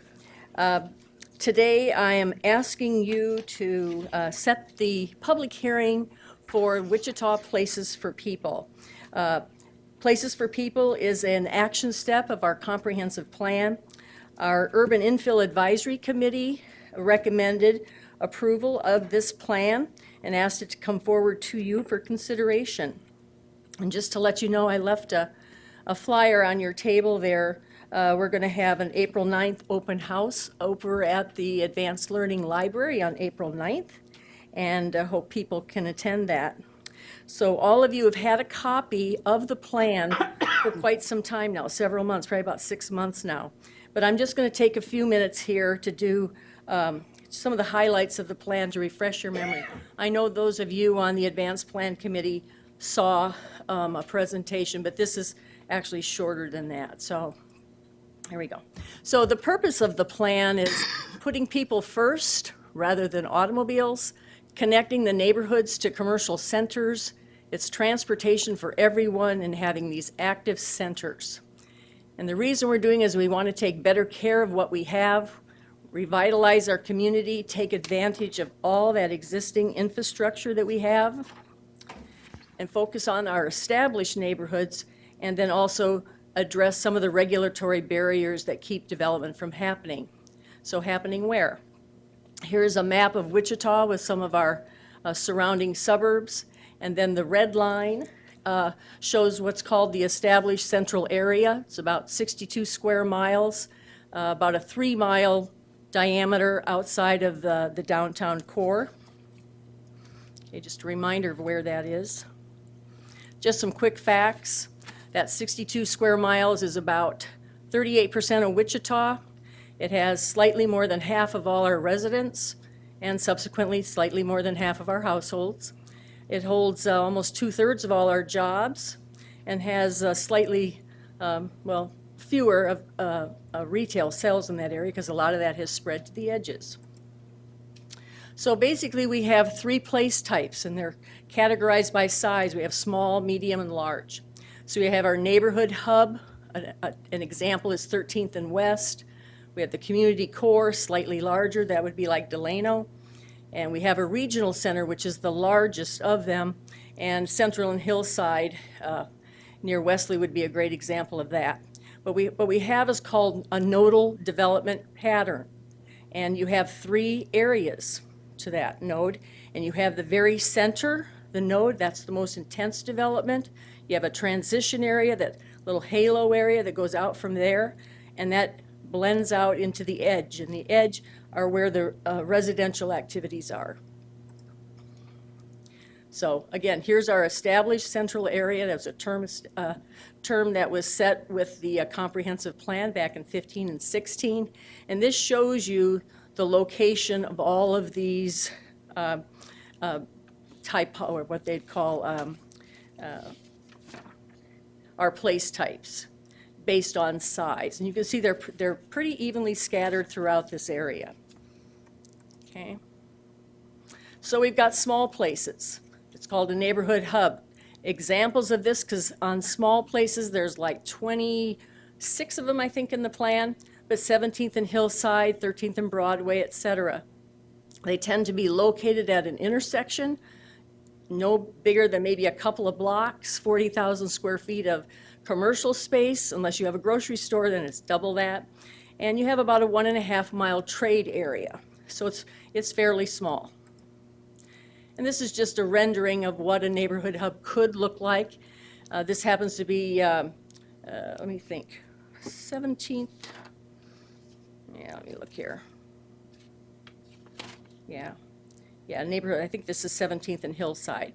But it just shows you that you can have people walking, people biking, some people using the bus, having streetscapes so people can have a seat. It's a pleasant environment, but it's incorporating all kinds of transportation all in one place. And here's just a street view of that intersection, of what it could look like. And you notice the buildings really aren't that tall. The maximum is about 3 stories. So that's the small version.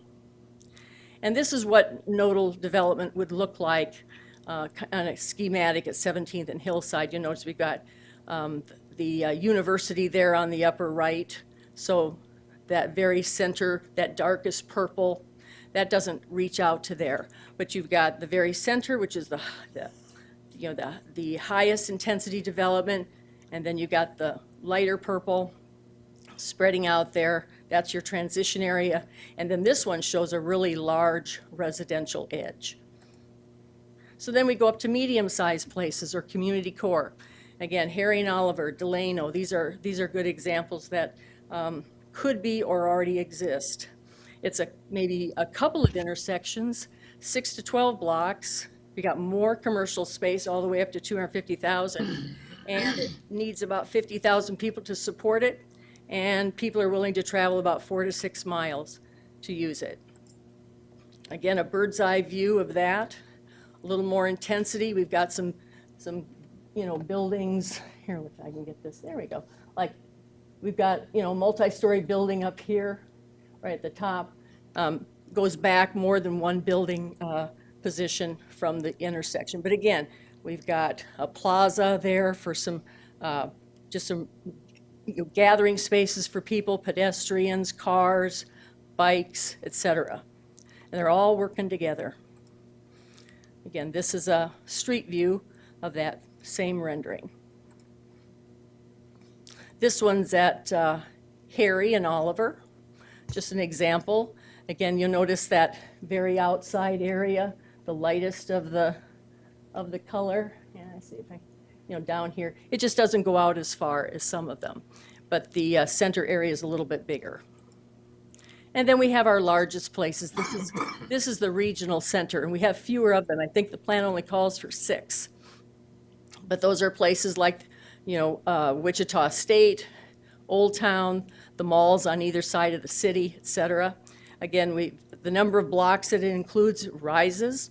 The amount of commercial space has to be greater than 200,000 typically, multiple anchors. It also has institution and employment centers. And you need more than a 10-mile trade area and 100,000 people or so to support it. Here's a regional center. The buildings are higher. There's just more intense use there.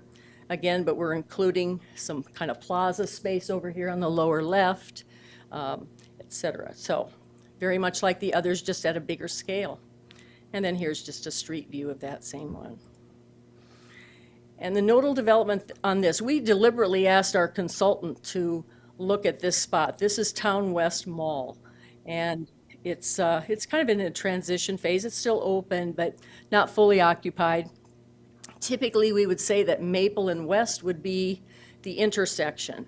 But on this one, we moved it off of there, and you can see where that big purple block is in the middle. That's actually at Tracy and Taft, because it's really in the middle of that whole commercial development. And then it breaks out there again with the transition zone, which is just a lower density type development, less intense, and then out to the neighborhoods. Okay, so what do you need to build this stuff? We have components, and in the plan they call it typologies, but they're basically the buildings and their frontages, it's streets and sidewalks, and it's open space, and they all work together. And so I'm just going to take you through some of the buildings that they've laid out as a typology. We've got our detached house here on the left with the garage kind of poking out front. That's a newer building. You got the detached house in a neighborhood with the garage pulled back. That one's older. And then we got a more compact house. We got a duplex. We've got our accessory dwelling unit there in the backyard, although we all know accessory apartments can actually be built into the building you have. And then what we do is shift here on the multi-unit house. These have separate entrances, okay? Then we go to a row house, just a few more, again, separate entrances. And then we shift to the small apartment or the walk-up. This is where it shifts to a common entrance, and they have a shared hallway. And that same thing happens on the mid-rise apartments and the high-rise. And then we have our apartment complex with a lot of green space. Then we move on to the commercial buildings. We have a live-work unit where somebody has a business on the first floor, but they live upstairs or they rent out apartments upstairs. Got a small-scale commercial, very, very common in the Delano area and throughout the area, except in Delano they might not have those windows because they're attached to another building.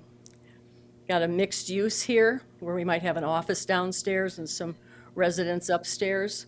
And then a medium-scale mixed use, again, maybe some retail or office on the first floor, an apartment complex or apartment building upstairs. And then large scale is just the same, but more of it. And we've got the pad site drive-through. And then we have our big box store and a parking garage. And the advantage of a parking garage is like what happens in Old Town, where all of these individual businesses, they're not all having to provide their own individual parking. The development is done where they can share the parking. And so from the building, you have what's the front of the building. And those are called your frontage types. And they're very important because they're the ones that connect the street to the building so that they all kind of function together. We've got the suburban yard. You got a nice long driveway. The house is pulled back a bit, or you have your neighborhood yard where they've pushed the garage to the back, and then the house is a little bit closer to the street. We have what's called a build-to-street, where all the homes are kind of clustered together with the parking on the rear. Then we have the courtyard kind of setup, again, parking on the rear, except the eye is taken down the very center corridor that connects all of these buildings. Then we have the terrace, which looks like one of the others, but it's just how they're treating the front of that building with some great landscaping, again, parking on the back. And then we have our last one, which is called the buffer, where we have buffering on the back, parking on all sides, and then some landscaping on the front. So those are the frontage types. And again, what we're trying to do here is we've got our building here on the left. We've got the frontage zone, where we're going to have some sort of treatment there. Got a place for people to walk. Got the amenity zone, which can be landscaping, street lights, park benches, things like that. You know, a place for somebody to sit down and rest for a bit. And then the curb zone that leads to the street. So here we have our streets and sidewalks. And it's showing how one side of the roadway on the left hooks up with the other side of the street. So it's all functioning together. And an example of mixed use is Delano. Then we have the next one, which is called mixed use connector, because it's handling a little more traffic. That's East Harry's a great example of that. We've got the residential connector, which are those kind of collector streets that lead to neighborhoods. And we've got North Oliver here doing it. And you can see along North Oliver how nice it would be if somebody could actually walk from the left side of the street to the east side of the street. really can't do that right this minute. And then we have the residential neighborhood, which is the least intense, and Salina Street is a very good example of that. Then we have plaza streets like we have in Old Town, and then we have these things called active alleys. And you can see on that gallery alley there on the lower right, they've got stringed lights hanging around there and making that a nice public gathering space. Then the last part, of course, is open space. And we have a natural preserve, no playground equipment or anything like that, just some nice green space buffering up to that neighborhood. We've got the linear park, like going along the Arkansas River. Got a community park, nice walking distance for the neighborhood, but a little bit smaller than that first one. Then we have the neighborhood park here, which actually has some playground equipment, so that can have some active green space.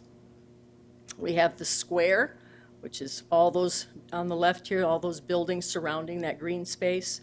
And then we have something called the plaza courtyard or courtyard, and that might have a little bit more intense a treatment, like with bricks instead of just grass. So that's kind of how you build these areas and the how that's laid out. And then we have some recommendations.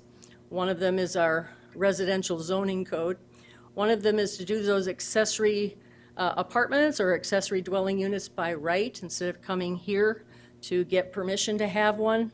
Eliminating the density cap. Having appropriate limits on the building scale so it doesn't get so huge. Using the building type standards that we would eventually develop. And then design guidance for human scale, making sure those buildings that they relate to the streetscape.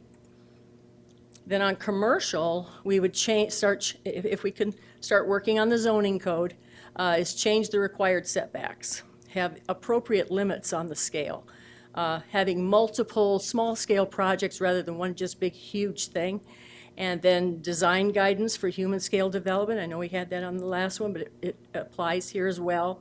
And we try to move parking to the back or the back and the sides of buildings rather than the front. And it all depends upon if you're in that center area, that node, or if you're in the transition area or the edge. As you get to the edge, yeah, you can have parking on the front or the side. So what we're looking here is the plan provides us with some options. And one of them is, and this is regarding zoning, we could have a walkable development standard as an option, which we're starting to call, a parallel zoning code.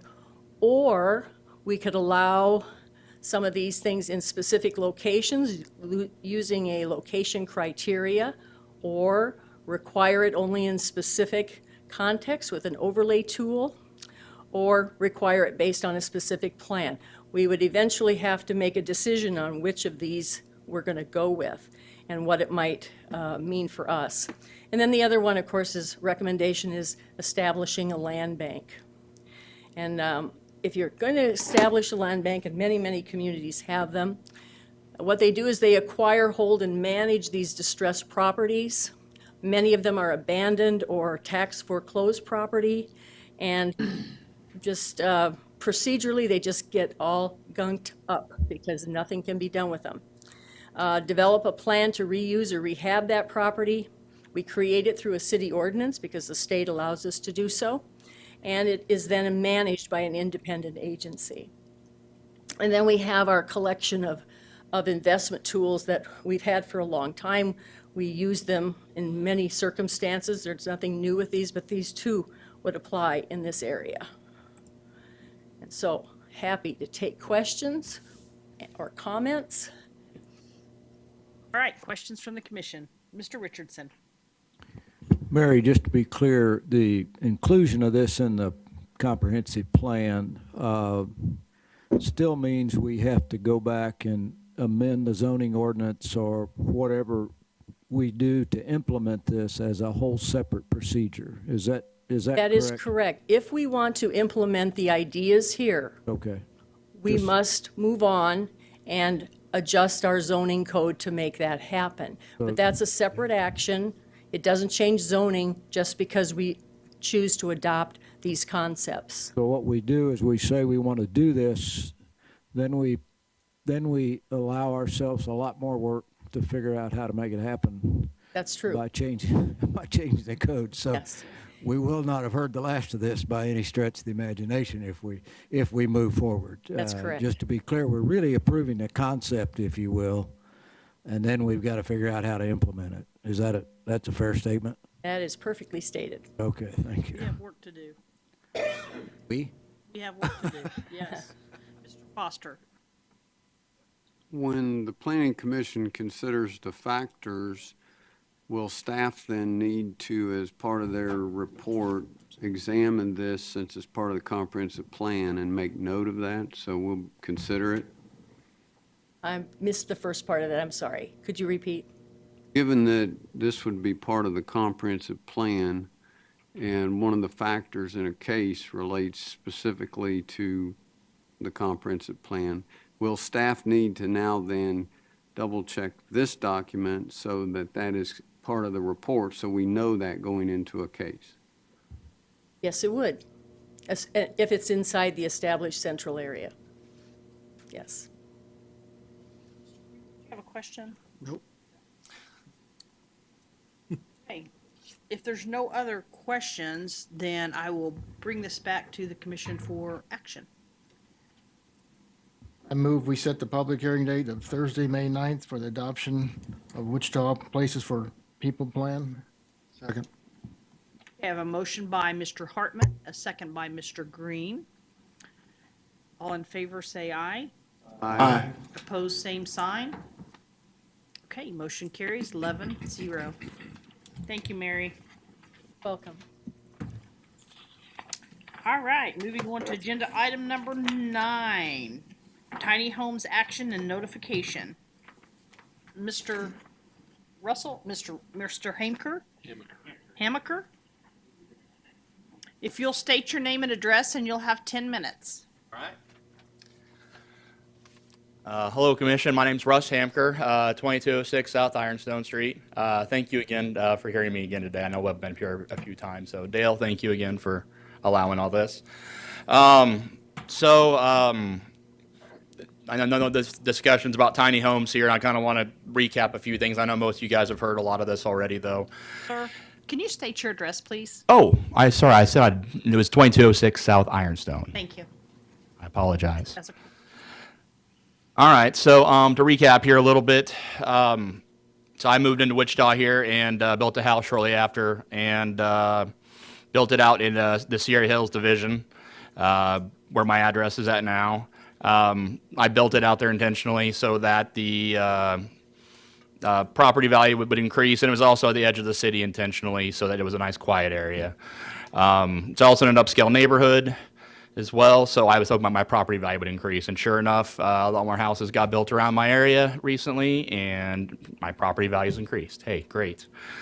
So I come before you guys today because not just by myself, but also we have a large group of people that I also represent as well. I have about 600 homeowners that altogether have signed a petition about tiny homes. And again, you guys kind of heard a little bit about that here in the past as well. We have 200 homes in Sierra Hills where I live. We have 120 homes in Equestrian Estates, which is just north of us, and about 40 homes in Cambria. So you guys add that up, that's not the 600 number there. We have about a 5 square mile area. Basically, we took a consensus, and basically every single person was pretty against tiny homes and pretty frustrated with the matter. Now, you guys approved a tiny home community to be built at 143rd and Harry specifically. That's what this kind of started off with, but it's kind of more broad than that as well.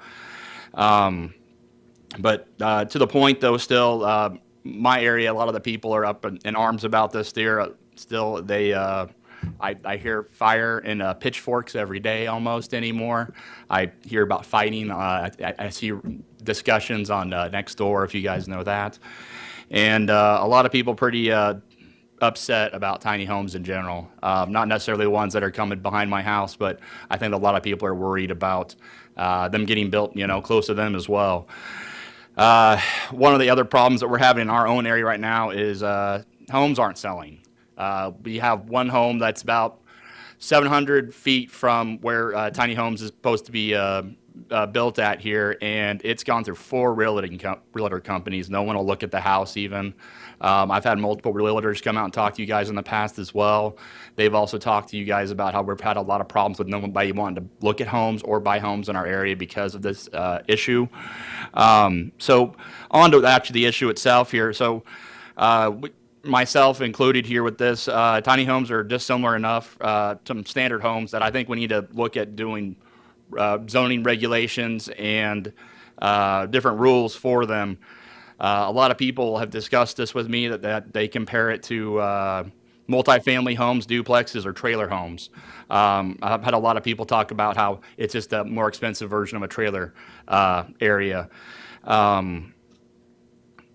One of the things, too, that the tiny homes itself is equivalent to today. So we see a lot of duplexes in the area, right? In duplex communities specifically. The tiny homes equivalent right now for the 15 acres that they have, they're going to have 90 homes on that small area there. So again, a lot of people are comparing this to trailer parks because of that. One of the things that was brought up as well in previous discussions was there are quite a few cities in Kansas that already have regulations for tiny homes. Andover, Derby, Overland Park, just to name a few. Many of the cities in Kansas as well also have a minimum requirement for small homes, 800 square feet being that number.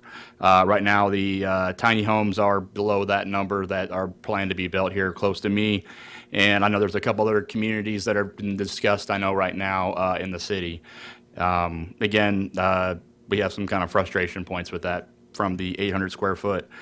So with that said, I want to open it up for discussion more than anything else with you guys. I have other points I want to talk about as well, but I want to talk about zoning in general and what MAPC can do to help the Wichita public to, keep this under control and make everybody's happy about it.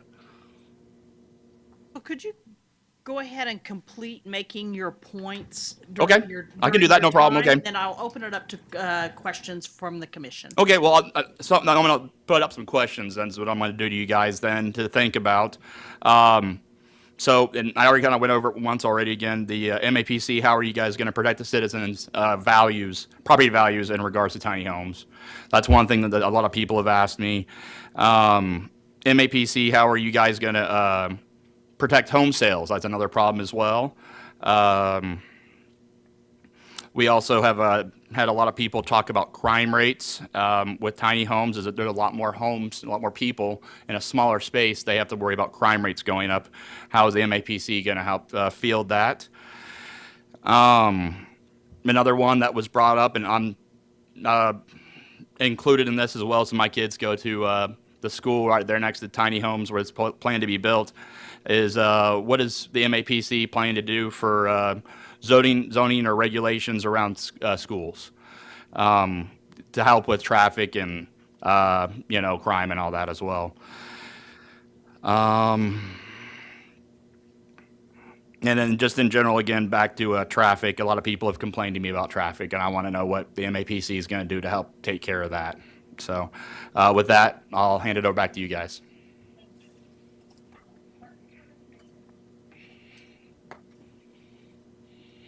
Foster.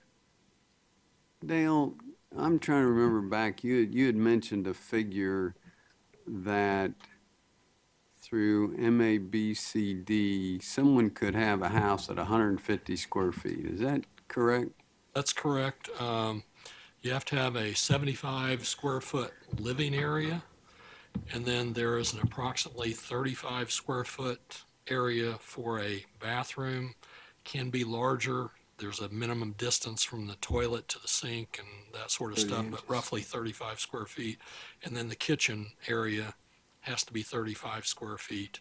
So theoretically, you could build a code compliant home on a permanent foundation at 150 square feet. So coming back to your comment, tell us a little bit more about where the figure of 800 comes from.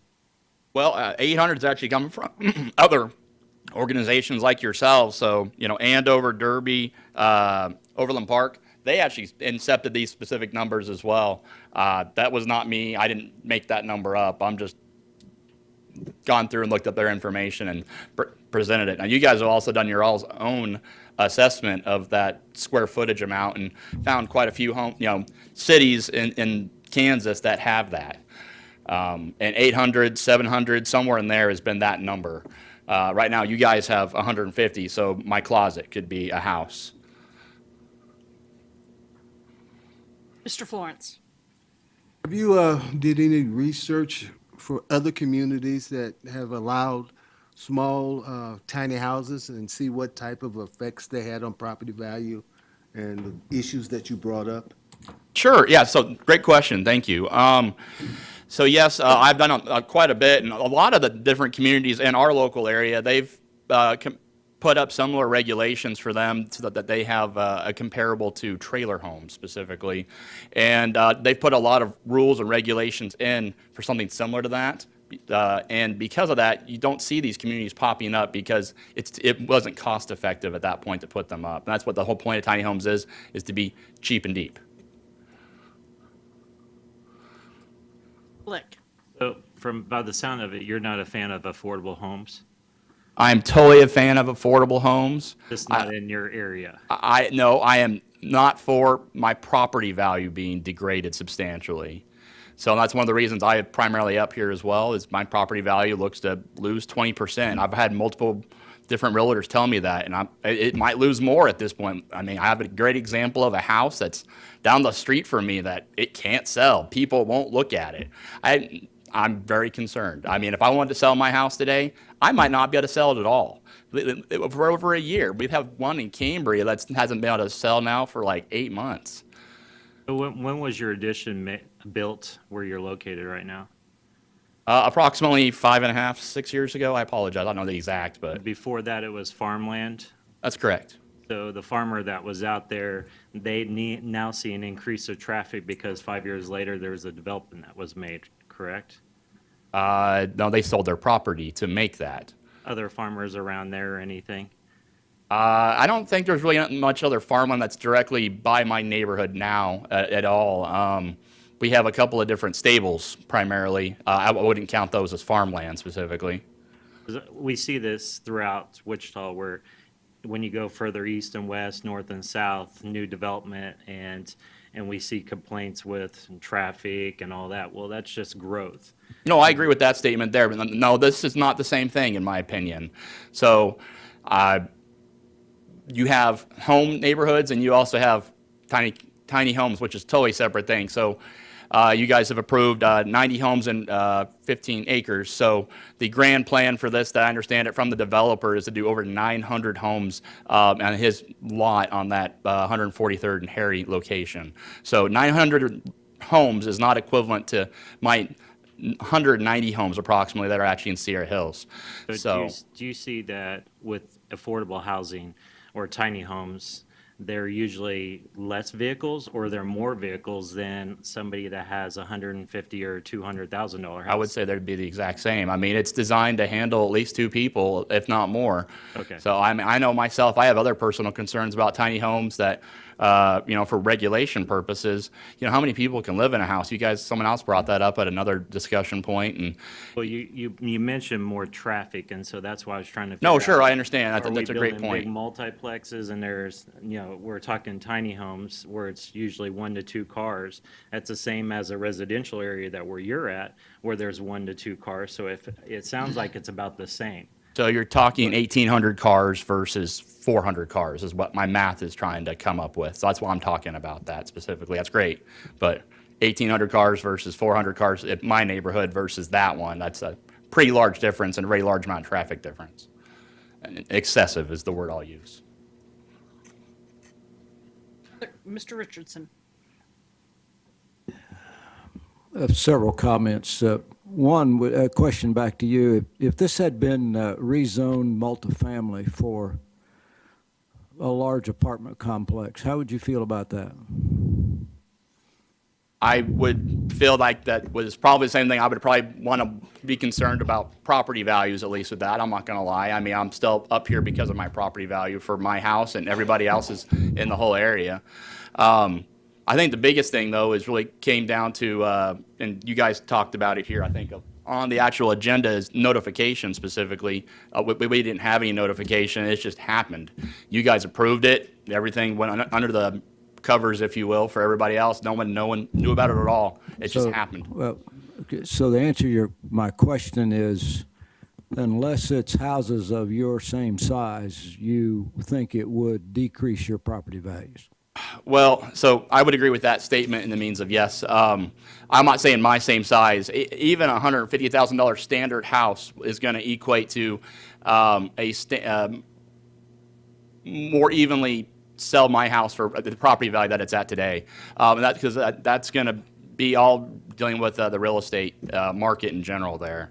But there's a number of things that could go on this site, and none of which probably would satisfy your 600 people unless they were comparable in quality, expense, lot size, et cetera, et cetera. So I apologize, I disagree with you because I don't just represent people of my house size. I represent people that have $100,000 homes. represent people that have $150,000 homes today.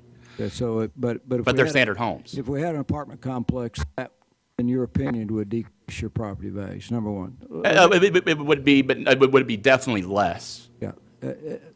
Let's go back and start over here, because you understand that this group does not set minimum standards for what the size of a house is going to be. We heard a subdivision plat is why it got to us.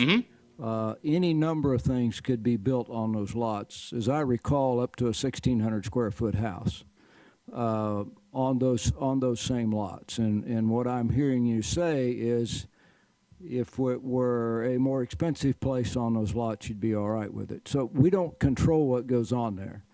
Nope, I agree with that, okay. And so I guess if you want to limit tiny homes, you're probably in the wrong place. Okay. You need to be talking to the city commission and say, we need to change the building code that only allows 800 square foot houses in the city of Wichita. Okay, well, maybe that might be the I case. suppose you could ask this group to ask the city commission to do that. I'm not sure that you'd probably get a positive vote. I don't know how we would feel about that. Okay. But all we do is talk about land development, and that we see a lot of plats with that many square feet per site, and you could build a 1,600 square feet or 3,200 if you want to make it two-story. Okay. That's up to the person who buys the lot and the builder who decides to do that. What this particular person said was, gee, I think maybe I'd like to put tiny homes on these. We don't have anything to do with that at this point, and we can't solve your problem. We don't set the building code. We don't administer the building code. We don't say how big the houses have to be. We simply look at the lot standards, access, utility easements, street widths, those kinds of things. Okay, well, you guys did mention though 1,600 square feet specifically was allowed on that, up to that. And that's because of the size of the lot. Okay. It's lot coverage. Well, I think it should be at least required. I'm just asking this discussion again here that I think the MAPC should put, saying, hey, what is this being used for? Is it being used for tiny homes? Well, you have a restriction requirement on it to be X amount of space. That's what I'm trying to find out about. What can you guys do to help citizens of Wichita to put those kind of rules into place? But it sounds like I need to talk to some other people, is what it sounds like to me from what you're telling me. That would be my point. I'd confer to the staff here and maybe. Mr. Foster. Trying to remember on this particular one at 143rd there, I don't recall a zoning case on that. No, Was there one? There wasn't a zoning case because they did the requested annexation, and when it's either RR or SF20 and it's annexed, it's automatically converted as part of the annexation process to SF5 per the zoning code. So there was no zoning case. It was a subdivision case, yeah. That's what I recall. No, I just throw out one quick idea, and that is you know, the general idea of zoning is to protect property values. It's an insurance policy on value. And I think it's an appropriate question. If you really want to protect property value, do you go a step further and get into the issue of square footage on structural development within zones? I've seen it done, but, you know. I guess what I would tell you, and I don't know whether Mr. Hammaker is aware of this, but the Tuesday morning at the county commission staff meeting, they had a discussion about this at the request of Commissioner Howell. And at the end of the discussion, there was no interest on the part of the majority of the county commissioners to do anything to change the regulations at this point. Mr. Klossmeyer? Yeah, I think there's a slippery slope you can fall down here by limiting what people can do with their own property. And, you know, I think property rights has something to do with this. And, you know, if they're, you know, they decide, just like Mr. Richardson said, if they decide to put an apartment complex over there, you know, you know, you can't, I don't know, I don't think it's our job to sit there and tell people what they can put on their ground. You guys mind if I comment back at least? Or is that appropriate? Mr. Green, do you have a question? Just a second, I'll let him respond to that. go ahead. I've got a question. So you guys kind of commented there about annexation there. So that was one of the pieces of this as well. Now, do you guys control annexation? Is that correct? No. Okay, you guys shake your head no. Okay. So I was under the impression that you guys also help with that process as well.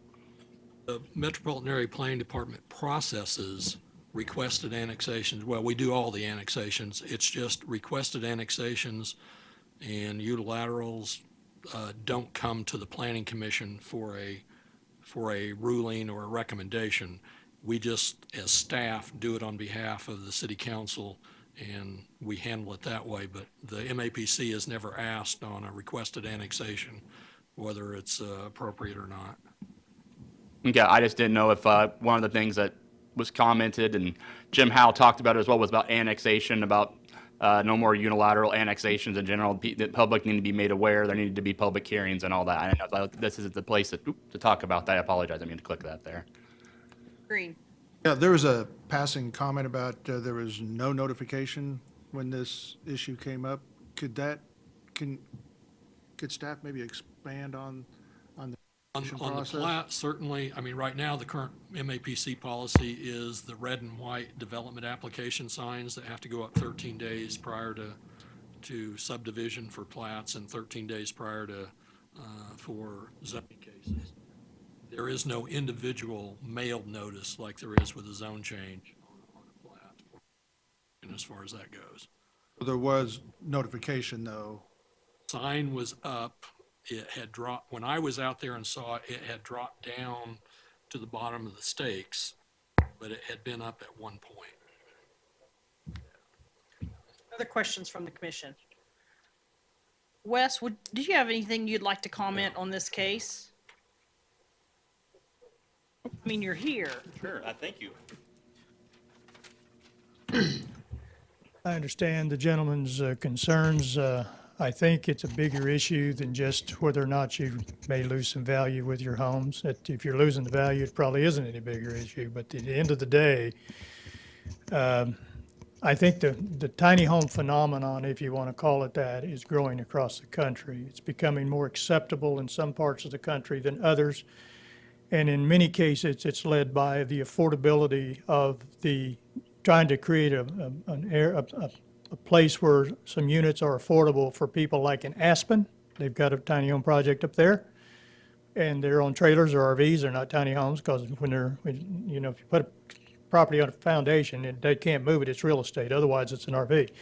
And they brought some in. They bought in California. They paid $100,000 a piece, I understand, for those units, and they rent those to the workers who can't afford to live in the area anymore.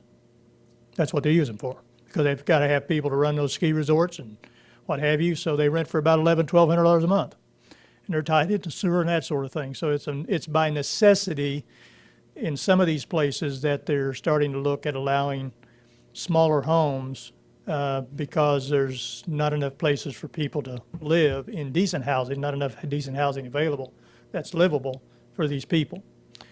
So you're going to see varied things in different places across the country. I want to speak to this issue in relation to some of the thoughts we brought up and discussed with our Urban Infill Advisory Committee on the possibility or the feasibility of allowing smaller homes to be put in the established central area of the city as by right or even through a conditional use process. Because when you some of these neighborhoods where the properties are older, the yards are bigger, and they may be challenged in terms of the viability, it makes sense that if you have a child or that needs to be close to the family or an elderly person, your mother-in-law, whatever, that you could build an accessory dwelling unit and have them close by. And in many cases, that would be an improvement to what's there today, and it would help turn these neighborhoods around. Tiny homes by the building code that was adopted in Wichita, the 2018 IRC has an Appendix Q in it. And that Q says a tiny home is anything under 500 square feet. Anything over 500 square feet is smaller housing. It's built to the same building code regardless of the size. The only difference is with tiny homes, there are certain allowances made for escape hatches and other things, depending on the height of the building, the shape of the roof, that sort of thing, because they are smaller and the space is utilized a little bit differently, but they're still deemed to be habitable. The other thing is I think there's not a hue and cry out there that I see for someone wanting to buy a bunch of property, plat it, put in sewer and water and infrastructure and everything else, and build really small homes on it, because you can't make any money doing that. You go broke, and the project just doesn't work that way. So this is the one that's out east that you're talking about that got all the attention. It raised people's awareness level, I think, that the issue, rather than being someplace else, was a little closer now and they might think about it. I've heard mixed reviews from people, including real estate agents that sell at all price ranges. The market will probably take care of this in time. But it's the fear factor that's being talked about right now. And I'm not saying that isn't legitimate, it is. But time will tell. I just don't want to see anything done to put limitations on what we've been trying to do to create more activity in the established central area of the community, because I think the time's right for it. We don't want to go backwards after we spent all this time trying to put a plan in place. And, you can embrace that and a lot of other variables that you need to in order to create viability in those communities again. So my concern has to do primarily with the established central area. I think location is the issue when it comes to smaller homes, no question about it. And just so happens this one's in a place that's surrounded by, or in close proximity to pretty expensive homes. I understand the concern. But by the same token, I agree with Don, a slippery slope. You want to be careful starting to set sizes and all the other stuff, because tomorrow there could be some other people say, well, 850 is not big enough. It needs to be 1,200 square feet. And then you erode affordability just like that, and you can't get back there. The one thing the tiny home phenomenon has done, I think, it's caused developers and builders to look at the scale of housing, the size of housing, the demographics of communities, and what would people want in terms of buying something that's more affordable than they can buy otherwise. I have a friend, and I've told some of you this, he's a developer in Atlanta. Atlanta is a high-price market for entry-level homes, about $200,000. He bought 8 acres out by the airport, the current airport, that used to be just junk property. Finally, it all got scraped off and everything else he bought. He's going to put 60, what he calls tiny homes in there. They're 500 square foot to 1,000 square feet. The price is 100 to 200,000. He's got a waiting list of 400 people, and he hadn't opened it yet. It's a designed community. It's platted. It has protective covenants. It has amenities, trees, and things like that. But he says it's getting to the point with that population growth that we're not having here, that people need to look at options. And out of those looking at options and looking at things that we're not used to seeing, they're a little bit challenging, comes innovation. I hope that continues. Thanks, Wes. I have one question, just out of curiosity. What's the price range for houses in the housing development that you're in? They kind of range, but it's 300,000 on and up. They go up as high as 600 though in mine. Cambria in comparison, they're 400 to $1 million. Let's see, equestrian, they're pretty equivalent to Sierra Hills. I think 250 to 5. There's also quite a few other neighborhoods though that I represent outside of that as well, and they range anywhere from 100 to 300,000 in the close vicinity. Okay, thank you. Other questions from the commission? All right, thank you for coming in today Thank you. and presenting to us.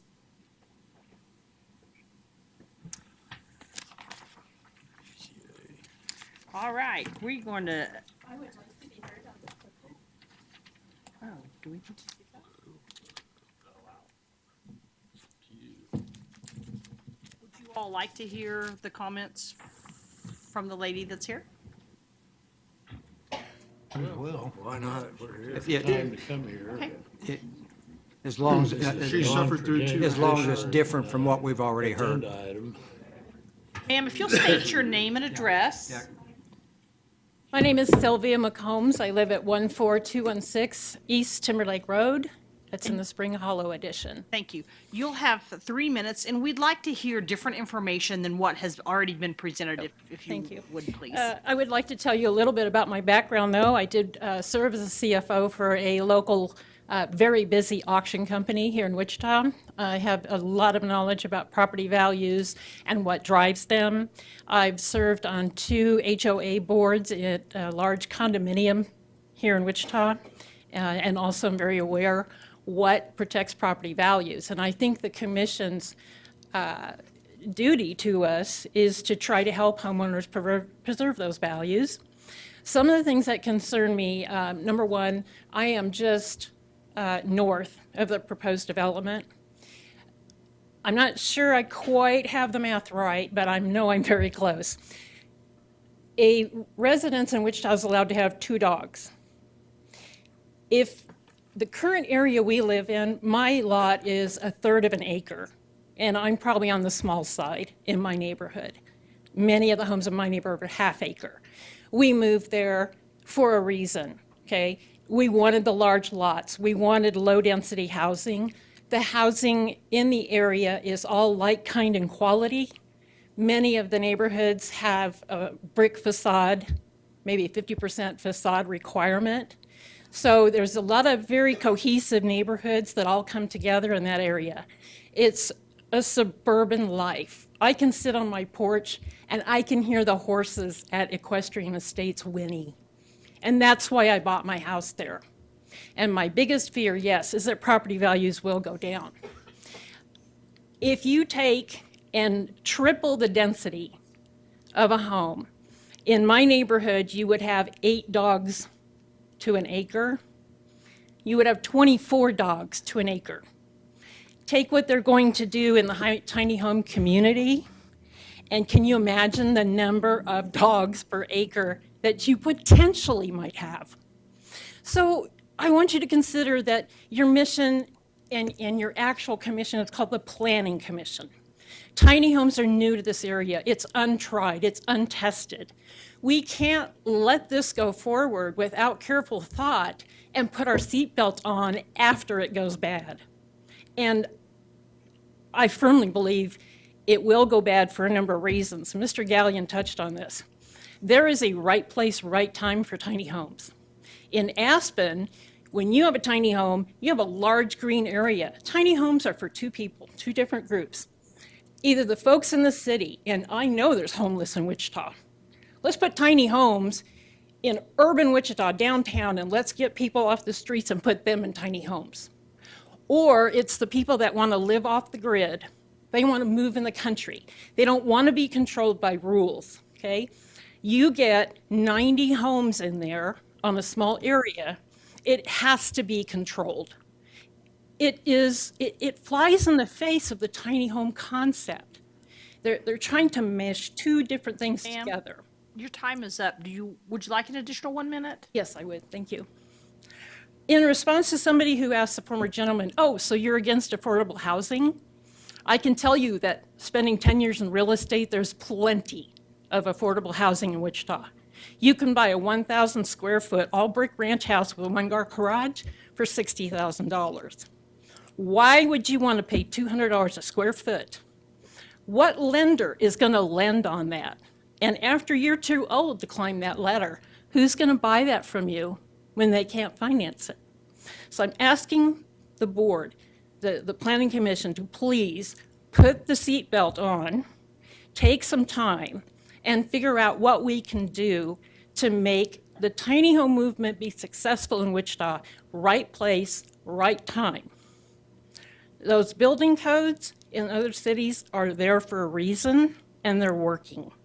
But to just blindly allow the equivalent of a she shed to be built in the suburban area next to 400,000 or 500,000, 600,000 homes is irresponsible at best.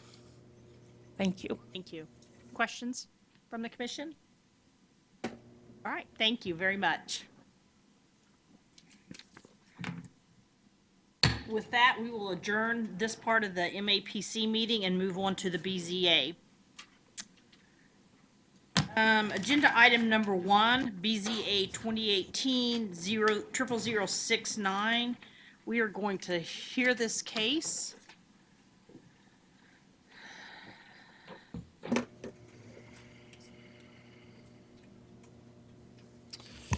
Good afternoon, Matt Williams, Associate Planner. This is BZA 2018-69, variance to reduce the interior side setback from 6 feet to 0 feet for a carport structure located northeast of 31st Street and Stevenson Avenue, or South Everett Avenue. This is located at 3140 South Bennett. The application requests the reduction of the side yard setback from 6 feet to 0 feet. The carport had already been built at the time of application. This case was first heard by the BZA on January 10th. The action of the BZA was to defer the request for 60 days to allow the applicant to work with the Metropolitan Area Building and Construction Department on getting a building permit for the structure. Following the BZA, the applicant was able to have that structure inspected and received building permits, with the only issue arising being that the structure was built along the property line within the setback. Prior to scheduling this case, I spoke with the applicant about potential remedies that they would be willing to offer to help the problem, and they indicated their willingness to install 5-inch splash guards in addition to the existing guttering. This would help with some of the water runoff. I also received some emails and phone calls from some residents in support of the structure. I received some comments that you have and you were sent today about one of the neighbors who has issues with the structure. Should the board determine that all 5 conditions necessary to grant this variance can be found, the recommendation of staff is to grant the variance with the recommendations in the staff report. Here's a picture of that carport structure again. If you want to see any other pictures, I'd be happy to pull those back up.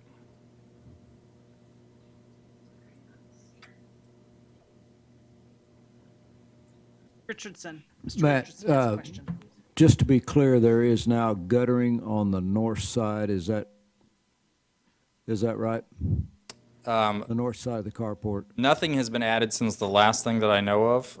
The applicant did say that they would be willing to put a splash guard along the guttering.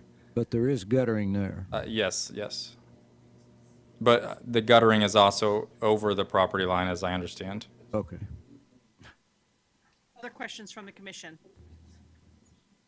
Mr. Florence? He's actually on the other person's property, am I correct? I believe the carport structure is built up along the property line, with the guttering that was added afterward is actually over the property line. Nothing's been done since that point in time? Correct. Like that, okay.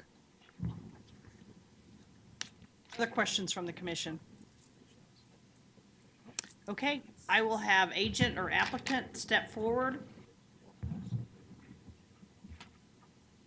Will state your name and address. You'll have 10 minutes.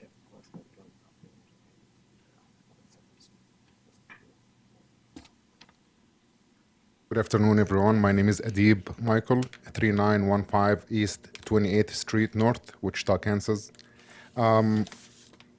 I think Mr. Williams said everything that I can say. We continuing from the last meeting that the board decided to give us a chance to get the building inspected and get the building permit and get it inspected, which we have done. So that's the only thing that's changed. We're just pending, hopefully, your approval to get the variance so we can move on and put the splash guard, which, I talked to a very, like one of the best expert in guttering system in Wichita, and he owns a guttering business in Wichita, and he told me the best way to eliminate this problem for the oversplash on the neighbor's yard is to mount this splash guard, which is, basically 5-inch extension, so no matter how hard the rain will be, it will backsplash to the roof and then come back to the gutters again.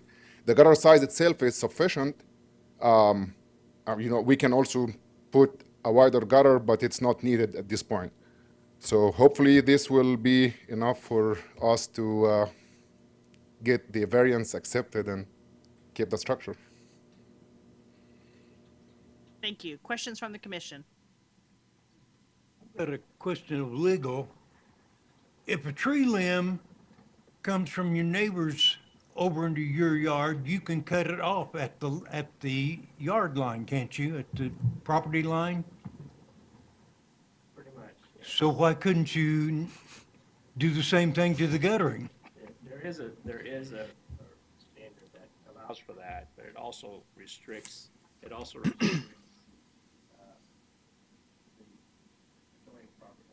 causing damage to the other property. For example, like the tree example you gave, if you cut the tree limb back to the line, but you kill the tree, you're still responsible for the damage you caused to the tree. So that makes it, a legal answer. So in this case here, That's not what Judge Judy says. believe me, I like Judge Judy. Or Judge Maryland. Yeah. This would be a similar situation. I mean, the gutter extends over the property line.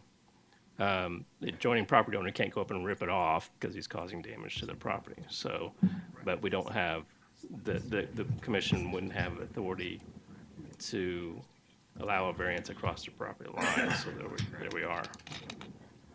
Mr. Dewell? Well, I have another legal question, and that is, I think that we do not have the authority to approve any type of a structure that goes over a property line onto somebody else's property. I would say correct. I have a follow-up on my guttering thing. So this is legal and builders. Okay. Why couldn't the guttering be put on the roof? Like it appears like it's on the house itself. It's actually up a little bit from the roof, that white area, that's what it appears to be. But if you could put the guttering at the very edge on the roof and run it back or forward, and it would be over there, over the property line, then it wouldn't be intruding over the property line, but adjoining there. The builders and the legal can deal with that. Well, not if you flash it. Is that a question for me? Mr. Daly, who would you like to answer that question? Anybody that can. Well, this far from a legal standpoint, I mean, if you have control up to the property line, so if you get creative with that, that's the builder's side. Mr. Klossmeyer says he has an answer. I don't know if I got that. I've got another question. Kind of piggybacking on Mr. Dewell's. We can't approve the structure anyway. Our job is to approve the variance. That's all our job is to do.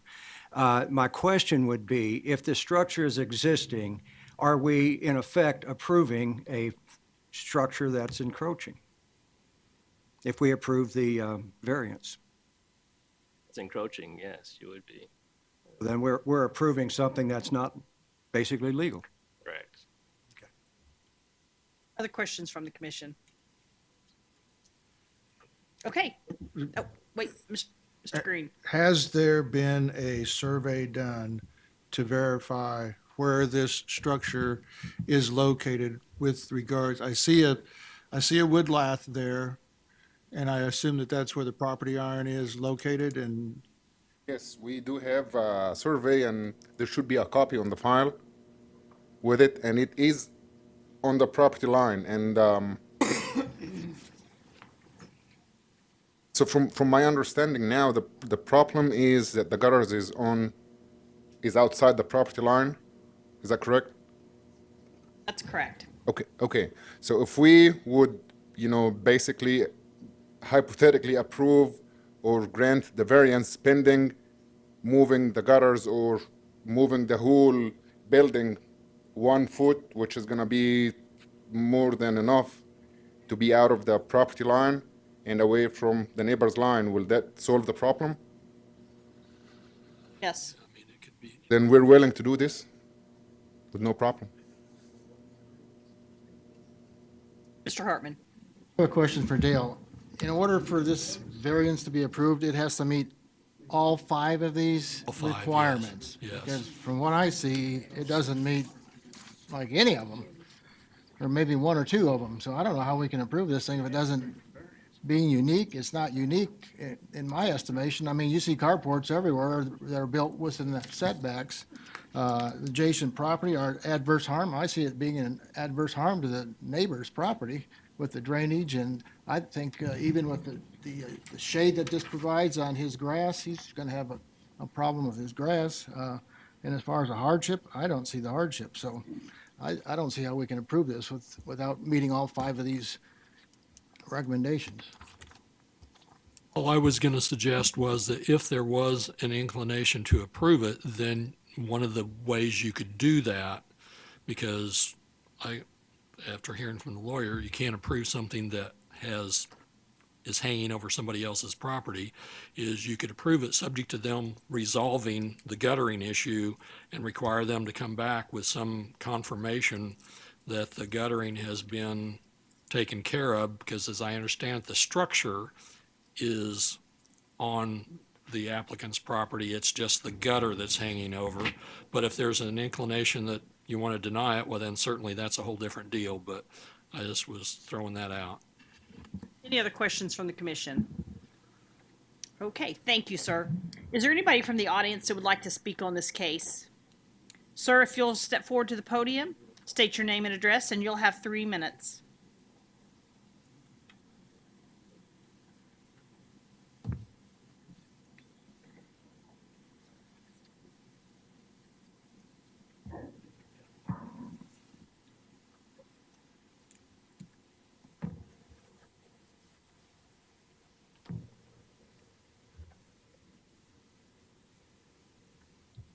I don't know how to operate this thing.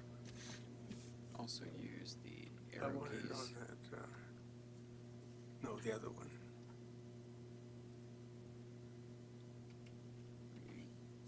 No, it's the one over here.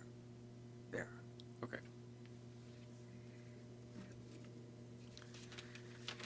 Okay, my name is Merle McCullough. I live at 3134 Bennett Avenue, and I thank you for hearing the defense of my property.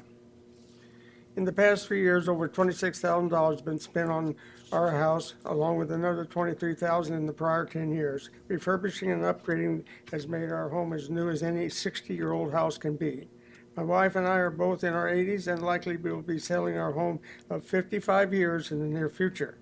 Unfortunately, for the last summer, we've been putting up with a structure that was built on the property line without a permit. That structure has already caused physical damage to our property and continues to do so to this day, along with degrading the curb appeal of our home. My wife and I have both suffered mental anguish over this. The situation has been made even worse by an out-of-nowhere claim by Mrs. Oak of a medical need for a structure. That need was not mentioned when Mrs. Oak told me she was going to build a carport because she was tired of carrying her groceries into the house when it was raining.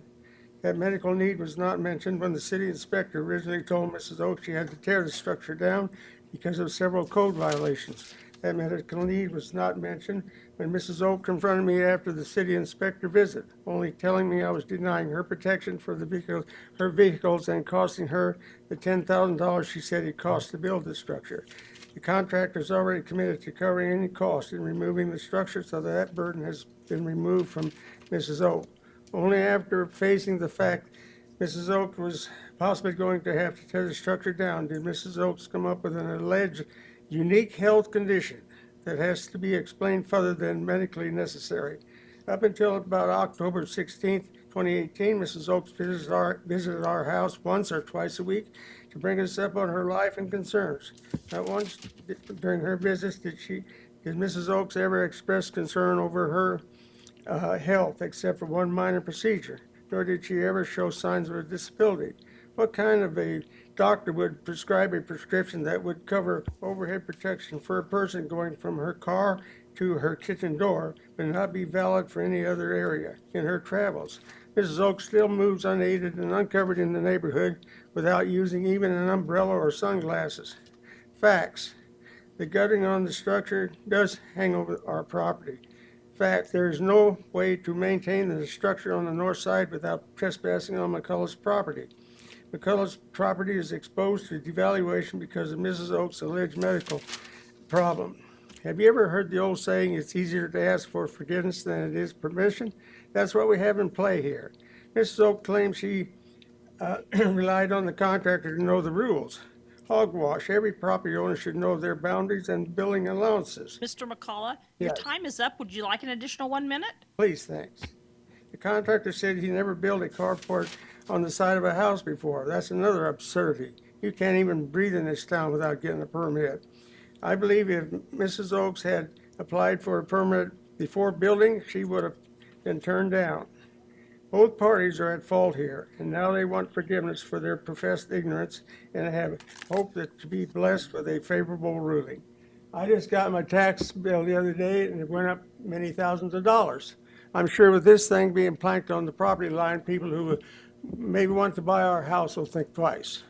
Thank you. Thank you, sir. Questions from the commission? Okay. Mr. McCullough, thank you. Is there anybody else from the audience that would like to speak on this case? If you'll,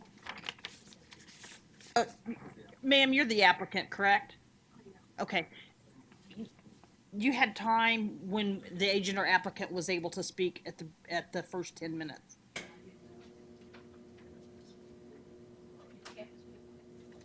Is there anybody else that would like to speak on this case? Okay, ma'am, what you can do is you can have the 2 minutes rebuttal if you'd like to take that instead of the gentleman that presented during the 10 minutes. If you'll step forward and state your name and address, and again, you'll have 2 minutes.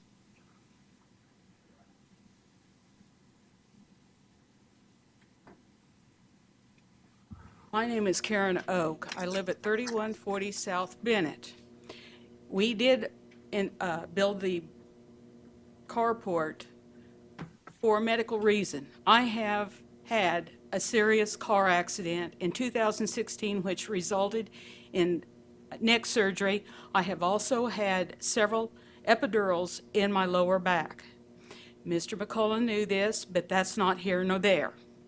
The point being is that this carport is not doing any damage per se to his property, as pictures that I have right here, taken today. On the south side of this carport, the carport is shading or protecting his bushes. Now, I'm with Mr. Adib Michaels that we can move the carport probably safely 6 inches, where the guttering will be right over our property or on our driveway. I would also like to have the guttering on the downspout turned in so it can be drained on our property and he doesn't come over and grab it in order to mow. But I do have a medical condition, and it is documented well with a bay with Kansas Spine Hospital, and with several doctors. Thank you. Questions from the commission? Thank you, ma'am. Go on, Mr. Green. All right, I'm going to bring this back to the commission for action. Mr. Blick, I make a motion to deny, based off of what we've heard from our attorney and a structure being over on somebody else's and approving it. So I make a motion for denial. Second. I'll second too. okay, I have a motion by Mr. Blick, a second by Mr. Brule, a comment by Mr. Bill Johnson. Well, I think I'm gonna make a substitute motion, and the main reason being, when they were here before, we directed them to get a permit, which they did, and had to come back and show us.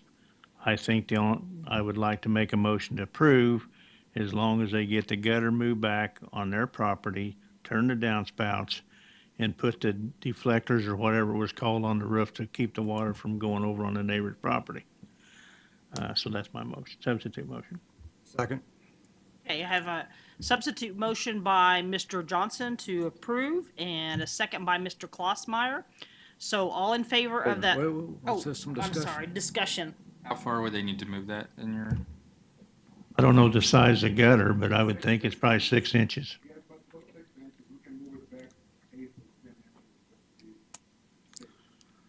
No, and the last stipulation that is, and then they'd have to prove that they had got it moved back. Okay, So it's a question for the staff or legal. Is there a way to put a temporary time on this, such time as the applicant no longer a residence, medical needs gone, gets it taken down? I know that complicates it. I just want to know if that's possible. Good luck. Nobody says no? Okay. He's shaking his head no. Mr. Jewell. A question, Mr. Johnson. This would also include compliance with the other 5 items, right, as staff recommended? Well, I was kind of going by what Dale said, the approach we could take on it. Matt can correct me, but I don't know I don't think that the 5 items on there would be in conflict with Mr. Johnson's motion. I don't want to get in a debate about whether there's medical conditions or not medical conditions. That's not. The only thing I wondered is, do you want to add a time frame to the motion that in 60, 90, whatever time frame you think is appropriate? 6 months. 6 months. I've got a comment too about the 5 conditions on the public interest there that general welfare, harmonious development of the community, and it's certainly not harmonious there. So, and I don't think it's general welfare because of the neighbor. So I don't think it covers that public interest. That's my comment. And I'm not Judge Judy. Mr. Florence. This is something, if you're gonna move it, they can do that this weekend. 6 months is entirely too long. So, if you're gonna allow it, do it in a reasonable period of time so that we can get rid of this. Mr. Bill Johnson. What's a reasonable time? 2 weeks? I'd say a month. Other discussion? All right, Who was the second on that motion? Mr. Klossmeyer. Which one we're gonna go first on the second motion or first motion? The substitute motion, yes. Okay. That the substitute motion would be to approve. So all in favor of the substitute motion to approve, say aye. Aye. Opposed? Aye. Okay, so we're gonna have to have, we're gonna need a show of hands for all of those who approve. So we've got 3 and opposed.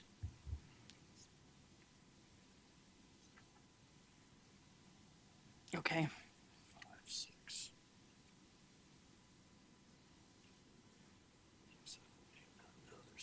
So it must be 4 to 6.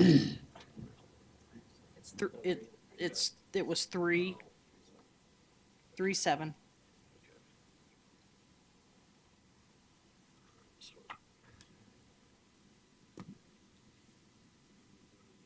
Okay, we're gonna go back to the original motion then, and that original motion is to deny. Is there any other discussion before we vote on that motion? Okay, seeing none. All in favor of the denial, say aye. Aye. Show of hands, please. 6, 7, so it's just the reverse. All opposed, same sign? Or just the 3? Okay, motion carries. 3-7-3. Did I get that right? Thank you. It's denied.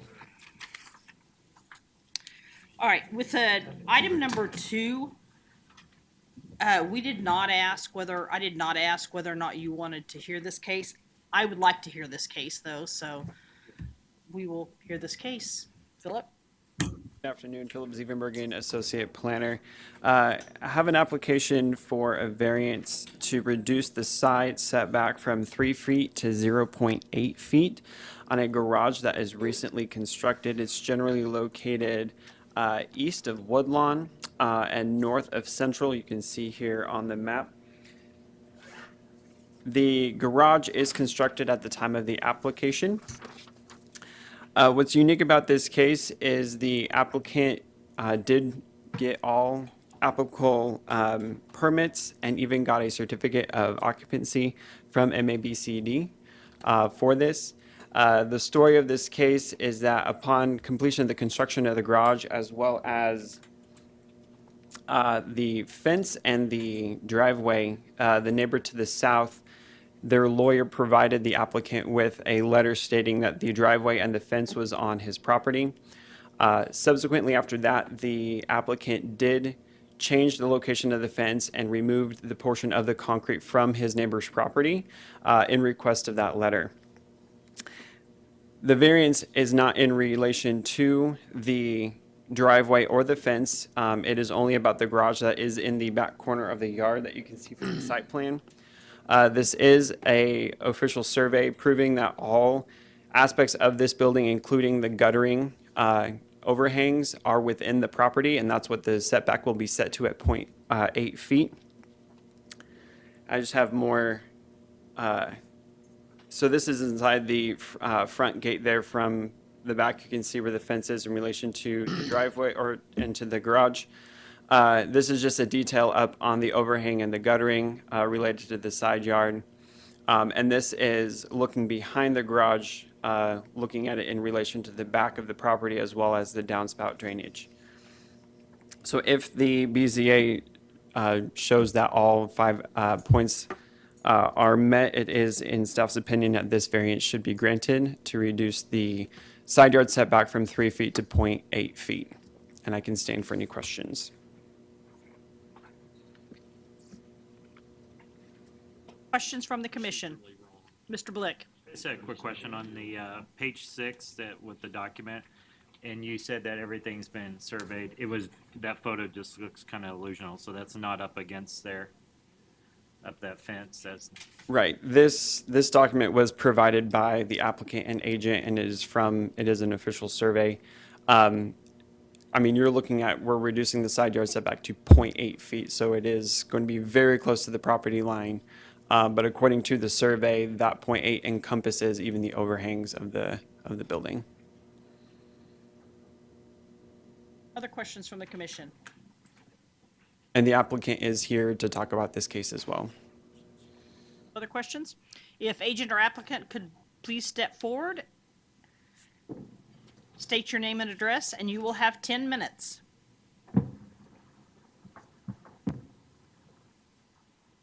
I'll go through any of these pictures if you want. Maroon Faisal, 656 North Brookfield. I wasn't planning on saying anything. The contractor had to leave on a medical emergency. I apologize, wasted your time on an innocent mistake. We moved into this house about, do I have time? I moved into this house about in 2018, early 2018. Went next door and introduced myself to my next door, lovely, hateful, racist neighbor. And I told him who I was and moved in next door to him, and he set me up, basically. The GIS showed the property line is the tree line. Previous owner stated that the tree line is the property line. We proceeded in building the garage. I told him there's an existing fence where this fence is, and told him I'm gonna build a garage and a fence. And he said, oh yeah, I was gonna build a fence. So we went ahead and proceeded. He waited until the garage was completed and the concrete work. And obviously we pulled all required permits. And soon after, I received a letter from his lawyer that the concrete, as you see on the right here, was 4 inches on his property line. Innocent mistake. Costed me thousands of dollars on moving the fence and the concrete, and just to make him happy. He said our tree was over his house, got that taken care of, got a tree trimming guy, got that taken care of. All his trees are on my yard, but I love trees. Obviously, you saw how we went around that tree. But anyways, and just recently, it doesn't apply to this, but he sent a letter for several neighborhoods in the area stating that meet your new neighbors, myself, my wife, and we have a 12-year-old boy. He said, meet your new neighbors. They're Iranian couple, and they're spies. So this case was turned over to the FBI and Wichita PD and my department. I'm a Sedgwick County firefighter. As a matter of fact, I'm a lieutenant for Sedgwick County Fire. But you gotta be the bigger person. I don't tolerate hate or racism, but sometimes you gotta take people as they are, and I'm sure there's bad weed in every stack. So anyways, bottom line, we complied and we applied for every permit. Everything was signed off, and he set us up, waited until we completed every project. And his recent one, the 2 weeks ago, the letter for the whole neighborhood stating that we're spies and I was born in Lebanon, but I grew up in Wichita. So anyways, proud to be here and proud to have the freedom to express your, what you have on your mind and all. Anyways, I don't have anything further. We're compliant, we're on our property, and the reason why I'm here is it was an innocent mistake. I took his word for it that the tree is the property line. We proceeded, and he waited until we finished, completed the project, and then he said, he didn't say anything. He sent a letter from the lawyer saying that we're on his property.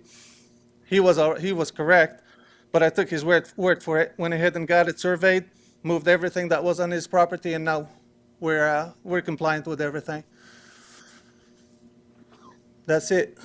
Thank you. Questions from the commission? Okay, thank you. Is there anybody from the audience that wants to speak on this case? Nope, okay. We'll come back to the commission for action. Move approval. Second. Okay, we have a motion to approve by Mr. Dool, a second by Mr. Blick, and a question by Mr. Richardson. Imagine that. This is the first question you've asked. It is, I'm sorry. Dale, I mean, the elephant in the room here is how do you get a building permit to build something that's obviously over, and as I understand, accessory structures, the easements, setbacks 3 feet as opposed to 6, is? Yeah, if it's in the rear half of the yard. Okay, all right. So one of the things I meant to do was to say, why don't you have somebody from what we used to call central inspection come tell us how this happens. I mean, I understand if you get a building permit, they come out and they inspect it and they say it's okay, that it's something certain to rely on. I don't know, maybe the contractors in the room could tell me how that works. Does nobody, I mean, they just look at the building itself as opposed to where it is? Is there a way to avoid this in the future, really is what I've never accompanied I don't know. anybody Bill, on you have a thought on that? inspection. Yeah, good luck. I mean, we see all kinds of cases where something's been built and they have to come in and get a variance because it was slightly off. I mean, I guess from my standpoint, if we got any doubt at all, it's gonna be staked and surveyed. Now, second to saying that, we've had some surveys that done, and we went and looked and thought there's no way that this is right, and it sure as heck wasn't. So, there's no guarantee. I just wondered if it, you know, when they pull a building permit, if that's not part of their review, I guess is what, and if it's not, it certainly should be, would have avoided this problem in the beginning. There was probably a site plan that showed that it was off, and now the survey, it appears to me, if I understand it right, the overhang's 0.8 feet off of the property line. Yeah. So, I don't see an issue. Mr. Foster, and then I'll get to you, Mr. Florence. I guess I want to get some clarification here. There's two things. The detail that we're looking at from the survey, it appears that the rear of the structure is encroaching into the 8-foot easement of the rear yard. Whatever this is. So should not the vacation request include a vacation of easement as well? That's question one. And question two is, if you look at the bottom of that detail, it says building is 0.8 feet northeast of southeast line. Roof overhang 1.1 feet southeast of southeast line. Does not the roof overhang go across the property line then? I'm looking for some clarification on those things. That's certainly a good question. I don't know if Philip knows or not. Maybe the applicant can. Let's ask the applicant to come back. Or can you come back so we can ask a question, please? Thank you.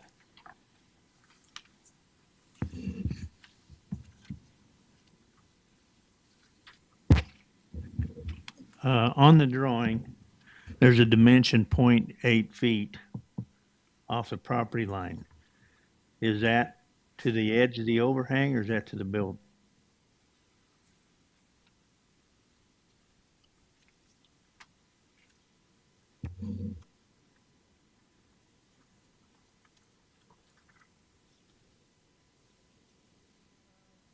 The 0.8 or the 1.1 or, Looking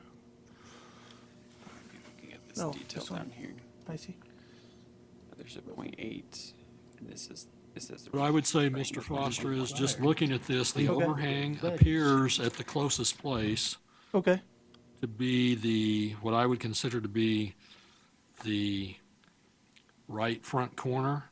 Mhm. According to the survey, Yes, it's sir. 1 inch, 1 1/10 inch away from the property line is the way I'm reading this. okay. It's 1.1 inch and not 1.1 foot. Well, I can't read that, but just Yeah. looking at the drawing and trying to figure out where the lines are, I think it's 1.1 inch.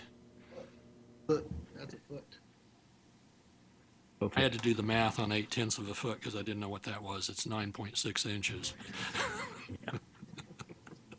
But if it's southeast of the southwest line, it's over the property line. I'm sorry, I apologize if I didn't answer your question, but the contractor had, like I said, had to leave on a medical emergency, but I can clarify this for you.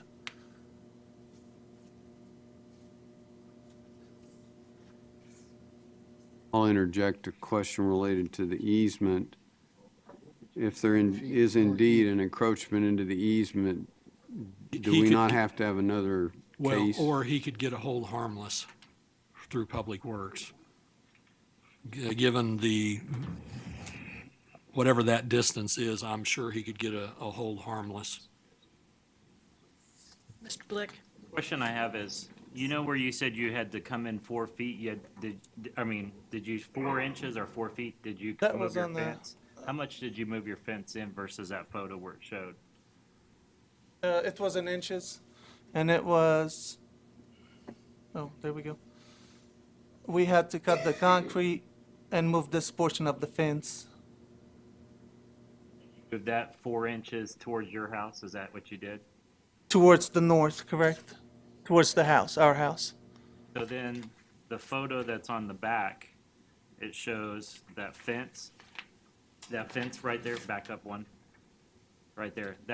Is that fence right up against the structure? Because it's kind of hard to tell in the photo. So you don't have a fence on the actual, I may have some pictures on my phone. No, everything as it sits now should be 8 inches on our side. I may have a better picture on my phone. You want to know if the fence stops at the garage or keeps Yes. on going? yes, that's what I want to know, if the fence this stops way? right at the garage. Does the fence stop at the garage, or is there a fence up against the garage That's what I'm wall? trying to see here. It looks like there's a sideway piece. It may butt up right to the garage. That fence over more, or is that where it's at right now? This fence was not touched, sir. It's a, let me That's the see. updated photo. Correct, this is an updated photo. Can I? 4 inches of moving it in already. Yes, sir, but I if you think he see, just moved in the front fence where he's 4 if you inches see over. here, the line is not, the property line is not parallel to the driveway. It's kind of like crooked like that. Other questions? Mr. Florence? No? I got mine answered. Any other questions? Yeah. Mr. Daly? On page 3, and it has inspection type and description. This is for legal and staff. I want Dale to hear this, so when we get through. On page 3 of the inspections, it has, the 110 is the setback inspection, and it's signed off by B. Reynolds. But And so something's wrong there, that it shouldn't have been signed off, but it was. And so I think B. Reynolds has some questions of his boss to do. And am I reading this right, that B. Reynolds was supposedly the one that inspected it, or maybe just by phone, he took somebody's word for it? I literally haven't ever gone with anybody on an inspection. No, I mean, to am I go. reading the sheet that B. Reynolds was That's the the one way that I would signed read off? it, but again, since I don't administer this, I'm not positive, but that's what I would assume. All right, any other discussion? If not, Actually, I think we need some information from B. Reynolds of what happened and why it happened, and from his boss of why this is allowed to go on. thank you, Mr. Daly. However, we do have a motion and second on the floor, so if there's no other discussion, I would like to call for a vote. What was the motion? Approve. Motion was to approve. Oh, I'd like to make a substitute motion that we postpone this until we get some answers from why B. Reynolds approved this, and from his supervisor, why this is allowed to go on and what should happen. Yes, I mean, certainly we could ask them to come. I guess what I'm thinking is the inspection part is a separate issue of whether it's done properly versus the request for the variance. I mean, you got a legitimate application. If you think it's not appropriate, then vote against it. But I'm not sure asking someone to explain if they actually messed up on the inspection, how that's going to change your view of the request. But that's just me. Is there a second for that motion? No, for the substitute motion. Okay, motion dies for lack of a second. Mr. Foster? Am I allowed to offer another substitute motion? I'm in favor of the variance itself, but I think it needs to be cleaned up. And I think that would include proving it subject to what Dale mentioned, the hold harmless agreement for the easement, and then clarification by MABCD on that question about the overhang issue. I'd second that. Okay. We have a substitute motion with a second. Any other discussion? Just a question, when you say a clarification on the overhang, does that mean it's going to come back to us? Well, if it They indeed determine is that the over the property overhang line, then yes. Is over on the, across the property line, then it would come back to us, correct? Okay. I guess I'm asking for a clarification, so I was taking this to be a deferral, have them research this and come back at the next BZA with that information, or is what you're proposing is that this be an approval, but then the approval isn't any good till they've proven this? Or I guess I just need a clarification on what you're actually thinking. Yes, they need to approve, that they need to prove that this has been met. Bring it back to this board or just to staff? Well, if it's been met, then I think it's an administrative thing, but if it's Then not your been met, motion is for approval subject to them providing this information to staff then? Is that? Yes.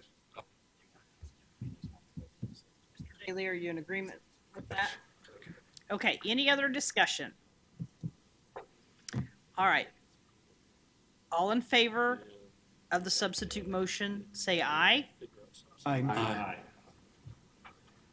I'm gonna have to see a raise of hands.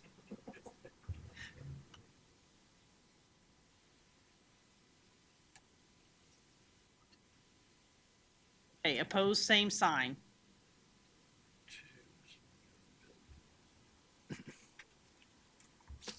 Okay, so substitute motion carries 8-2. If you voted for it, can you put your hand up again? What was this? If you voted for The the substitute. substitute motion, can you put your hand up?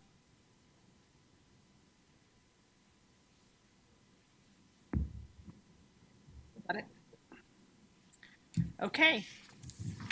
With that, Hold on, hold on. Well, could we ask Dale to inquire of how these get a building permit without any location specific Open it up a activity? bag of I worms. will inquire. Yeah, thank you. Yes. thank you, And Dale. report. I really want to know. You open up a bag, you open up a can of worms, trust me. We are adjourned. Let's go fishing, man.